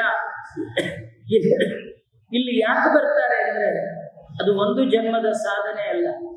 ಇವರನ್ನ ಗುರುಗಳು ಅಂತ ಒಪ್ಪಿಕೊಳ್ಳುವ ಮನಸ್ಥಿತಿ ಬರಬೇಕಾದ್ರೆ ತುಂಬಾ ಜನ್ಮದಲ್ಲಿ ಪುಣ್ಯ ಮಾಡಿರ್ಬೇಕು. ಅಂಥವರಿಗೆ ಮಾತ್ರ ಇವರು ಕಾಲು ಹಿಡಿಬೇಕು ಅನ್ನುವ ಭಾವ ಬರುತ್ತೆ. ಹೇಗೆ ಮೊಸಳೆ ಎಷ್ಟೋ ಆನೆಗಳಿದ್ರೂ ಕೂಡ ದೇವರನ್ನು ಕರೆಯುವ ತಾಕತ್ತಿರುವಂತಹ ಗಜೇಂದ್ರನ ಕಾಲು ಹಿಡಿತೋ, ಹಾಗೆ ಭಗವದ್ ಭಕ್ತರ ಪಾದವನ್ನ ಆಶ್ರಯ ಮಾಡುವ ತನಕ ನಮ್ಮ ಮನಸ್ಸು, ನಮ್ಮ ಬುದ್ಧಿ, ನಮ್ಮ ಮಾತು ದೇವರ ಕಡೆ ಹೋಗಲ್ಲ ಅಂತ ಹೀಗೆ ಪ್ರಹ್ಲಾದರಾಜರು ಹೇಳ್ತಾ ಇದ್ದಾರೆ. ಆ ಸಂದರ್ಭದಲ್ಲಿ ಬಹಳ ಸಿಟ್ಟು ಬಂತು ಅವರ ಅಪ್ಪನಿಗೆ. ಸರ್ವೈರುಪಾಯೈ ಹಂತವ್ಯ, ಏನಾದ್ರೂ ಮಾಡಿ ಇವನು ಕೊಂದ ಹಾಕ್ಬಿಡಿ ಅಂತ. ಏನ್ ಕೊಲ್ಲದ್ರಿ ಪ್ರಹ್ಲಾದರಾಜನ್ನ? ಏನೇನೋ ಮಾಡಿದ್ರು. ದಿಗ್ಗಜೈ ದಂದಶೂಕೈ ಆಭಿಚಾರಾವಪಾತನೈ, ಅವನ ಮೇಲೆ ಅಭಿಚಾರಿಕ ಮಾಯಮಾಟ ಮಾಡಿಸಿದ್ರು, ಆನೆಯಿಂದ ತುಳಿಸಿದ್ರು, ಹಾವಿಂದ ಕಡಿಸಿದ್ರು, ಹಿಮ ವಾಯುವತ್ನಿ ಸಲಿಲೈ, ಹಿಮದ ಒಳಗಿಟ್ರು, ಗಾಳಿಯಲ್ಲ ಹಾಕಿದ್ರು, ಸಮುದ್ರದ ಒಳಗೆ ಎಸೆದ್ರು, ಬೆಟ್ಟದಿಂದ ಕೆಳಗೆ ಹಾಕಿದ್ರು. ಏನಂದ್ರು ಇವನ ಕೂದಲನ್ನು ಕೂಡ ಅಲುಗಾಡಿಸುವ ತಾಕತ್ತು ಯಾರಿಗೆ? ಬೆಟ್ಟದಿಂದ ತಳ್ಳಿದ ಹಿರಣ್ಯ ಕಶ್ಯಪ ಸತ್ತ ನನ್ನ ಮಗ ಅನ್ಕೊಂಡು ಮನೆಗೆ ಬಂದ್ರೆ ಪಕ್ಕದ ಬಾಗಿಲಿಂದ ಡ್ಯಾಡಿ ಅಂತ ಬಂದೇ ಬಿಟ್ಟ. ಏನಂದ್ರು ಮಗ, ಹರಿ ಅನ್ನೋದು ಬಿಡ ಅನ್ನೋದು ಒಂದು ಗಾದೆ, ಅದು ಸಪ್ತಮ ಸ್ಕಂದದ ತಿರುಳು. ಏನಂದ್ರು ಈ ಮಗ ಯಾರು ಪ್ರಹ್ಲಾದ ಹರಿ ಹರಿ ಹರಿ ಅನ್ನೋದು ಬಿಡ್ಲೇ ಇಲ್ಲ. ಇವನ್ ನೋಡ್ತಾ ನೋಡ್ತಾ ಅವರಪ್ಪನಿಗೆ ಟೆನ್ಷನ್ ಆಯ್ತು. ಏನ್ ಮಾಡಿದ್ರು ಇವನು ಸಾಯ್ತಿಲ್ಲ. ಇವನನ್ನ ಸಾಯಿಸುವ ಬರದಲ್ಲಿ ಇವನೇ ನನಗೇನಾದ್ರು ಮೃತ್ಯು ಆಗ್ತಾನೋ ಏನು. ನಾನು ಬ್ರಹ್ಮದೇವರಲ್ಲಿ ವರ ಕೇಳಿದೆ, ಏನಂತ, ನಂಗೆ ಸಾವು ಬೇಡ ಅಂತ ಕೇಳಿದೆ. ಆ ಬ್ರಹ್ಮದೇವರು ಏನ್ ಕೊಟ್ಟೋ, ನಮ್ಮ ಫ್ಯಾಮಿಲಿಗೆ ಕೊಟ್ಬಿಟ್ನೋ ಏನ್ ಕಥೆಯೋ. ಈ ರೈಲ್ವೇಸ್ ನಲ್ಲಿ ಕೆಲಸ ಮಾಡಿದ್ರೆ ಸಾಕು, ಅವ್ ಹೆಂಡತಿಗೆ ಫ್ರೀ, ಅಪ್ಪಂಗ್ ಫ್ರೀ, ಅಮ್ಮಂಗ್ ಫ್ರೀ, ಮಕ್ಕಳಿಗೆ ಫ್ರೀ. ಹೇಗೋ ಹಾಗೆ ನಾನು ಬ್ರಹ್ಮದೇವರ ಹತ್ರ ಸಾವು ಬೇಡ ಅಂದ್ರೆ ಬ್ರಹ್ಮದೇವ್ರ ಆಯ್ತಪ್ಪ, ನಿಮ್ಗಿಲ್ಲ, ನಿಮ್ಮ ಮನೆಯವ್ರಿಗಿಲ್ಲ, ನಿನ್ನ ಮಕ್ಳಿಗಿಲ್ಲ ಅಂತ ಕೊಟ್ಬಿಟ್ನೋ ಯಾಕಾದ್ರೂ ಈ ವರ ತಗೊಂಡು ಅಂತ ಅನ್ಸ್ತು. ಅವನ ಚಿಂತೆ ನೋಡಿ ಚಂಡಾಮರ್ಕರಿಗೆ ಯೋಚನೆ ಆಯ್ತು, ಅಲ್ಲ ಸ್ವಾಮಿ, ನೀವು ಹುಬ್ಬು ಗಂಟೆ ಹಾಕಿದ್ರೆ 3 ಲೋಕ ಗಡಗಡ ನಡಗತ್ತೆ, ಮಗುಗೆ ಯಾಕೆ ಇಷ್ಟು ಹೆದರ್ತೀರಿ? ಮಕ್ಕಳ ಮನಸ್ಸು ಯಾವಾಗಲೂ ಒಂದೇ ತರ ಇರಲ್ಲ. ಈ ಪುಟ್ಟ ಮಕ್ಕಳು ಅಪ್ಪ ಸಂಧ್ಯಾವನ್ನೇ ಮಾಡೋದು ನೋಡಿ ತಾವು 3 ಪಾತ್ರೆ ಇಟ್ಕೊಂಡು ಎಲ್ಲೆಲ್ಲಿ ಕುರ್ಸೋತಿದೆಯೋ ಅಲ್ಲೆಲ್ಲ ನಾಮ ಹಾಕೊಂಡು ಎಲ್ಲಾ ಕಡೆ ನೀರು ಚೆಲ್ತಿರೋದು ನೋಡು. ಅವರ ಅಪ್ಪನಿಗೆ ಖುಷಿಯಾಗಿ ಬೇಗ ಮುಂಜಿ ಮಾಡಬೇಕು ಅಂತ 16ಕ್ಕೆ ಮುಂಜಿ ಮಾಡ್ತಾನೆ. 16 ವಯಸ್ಸು. ಅವನು 17-18ಕ್ಕೆ ಜನವಾರ ಊಟಕ್ಕೆ ಹಾಕಿ ಇಂದಿರಾರಮಣ ಗೋವಿಂದ ಗೋವಿಂದ ಬಿಟ್ಟೇ ಬಿಟ್ಟ. ಅಂದರೆ ಪುಟ್ಟ ಮಕ್ಕಳಲ್ಲಿರುವ ಶ್ರದ್ಧೆ ಬರ್ತಾ ಬರ್ತಾ ಹೋಗ್ಬಿಡುತ್ತೆ. ಯಾಕಂದ್ರೆ ಟಿವಿ, ಸೀರಿಯಲ್ಲು, ಫೇಸ್ಬುಕ್ಕು, ಕಾಲೇಜು ಇದಕ್ಕೆಲ್ಲ ಹೋಗ್ತಾ ಹೋಗ್ತಾ ಹೋಗ್ತಾ ತಾನೇ ಆ ಶ್ರದ್ಧಾ ಜಾಡ್ಯ ಹೋಗ್ಬಿಡುತ್ತೆ. ನಿಮ್ಮ ಹುಡುಗನೂ ಅಷ್ಟೇ, ಸ್ವಲ್ಪ ದೊಡ್ಡವನಾಗ್ಲಿ ವಿಷಯದ ಕಡೆ ಆಸಕ್ತಿ ಮೂಡಿಸಿದ್ರೆ ದೇವ್ರು ಎಲ್ಲ ಅವನೇ ಕಟ್ಟಿಡ್ತಾನೆ. ನೀವ್ಯಾಕೆ ಇಷ್ಟು ಟೆನ್ಷನ್ ಮಾಡ್ಕೊಳ್ತೀರಿ, ನಾವು ನೋಡ್ಕೊಳ್ತೀವಿ ಬಿಡಿ ಅಂತ ಹೇಳಿ ಚಂಡಾಮರ್ಕರು ಮರಳಿ ಶಾಲೆಗೆ ಪ್ರಹ್ಲಾದನನ್ನ ಕರ್ಕೊಂಡೋಗಿದ್ದಾನೆ.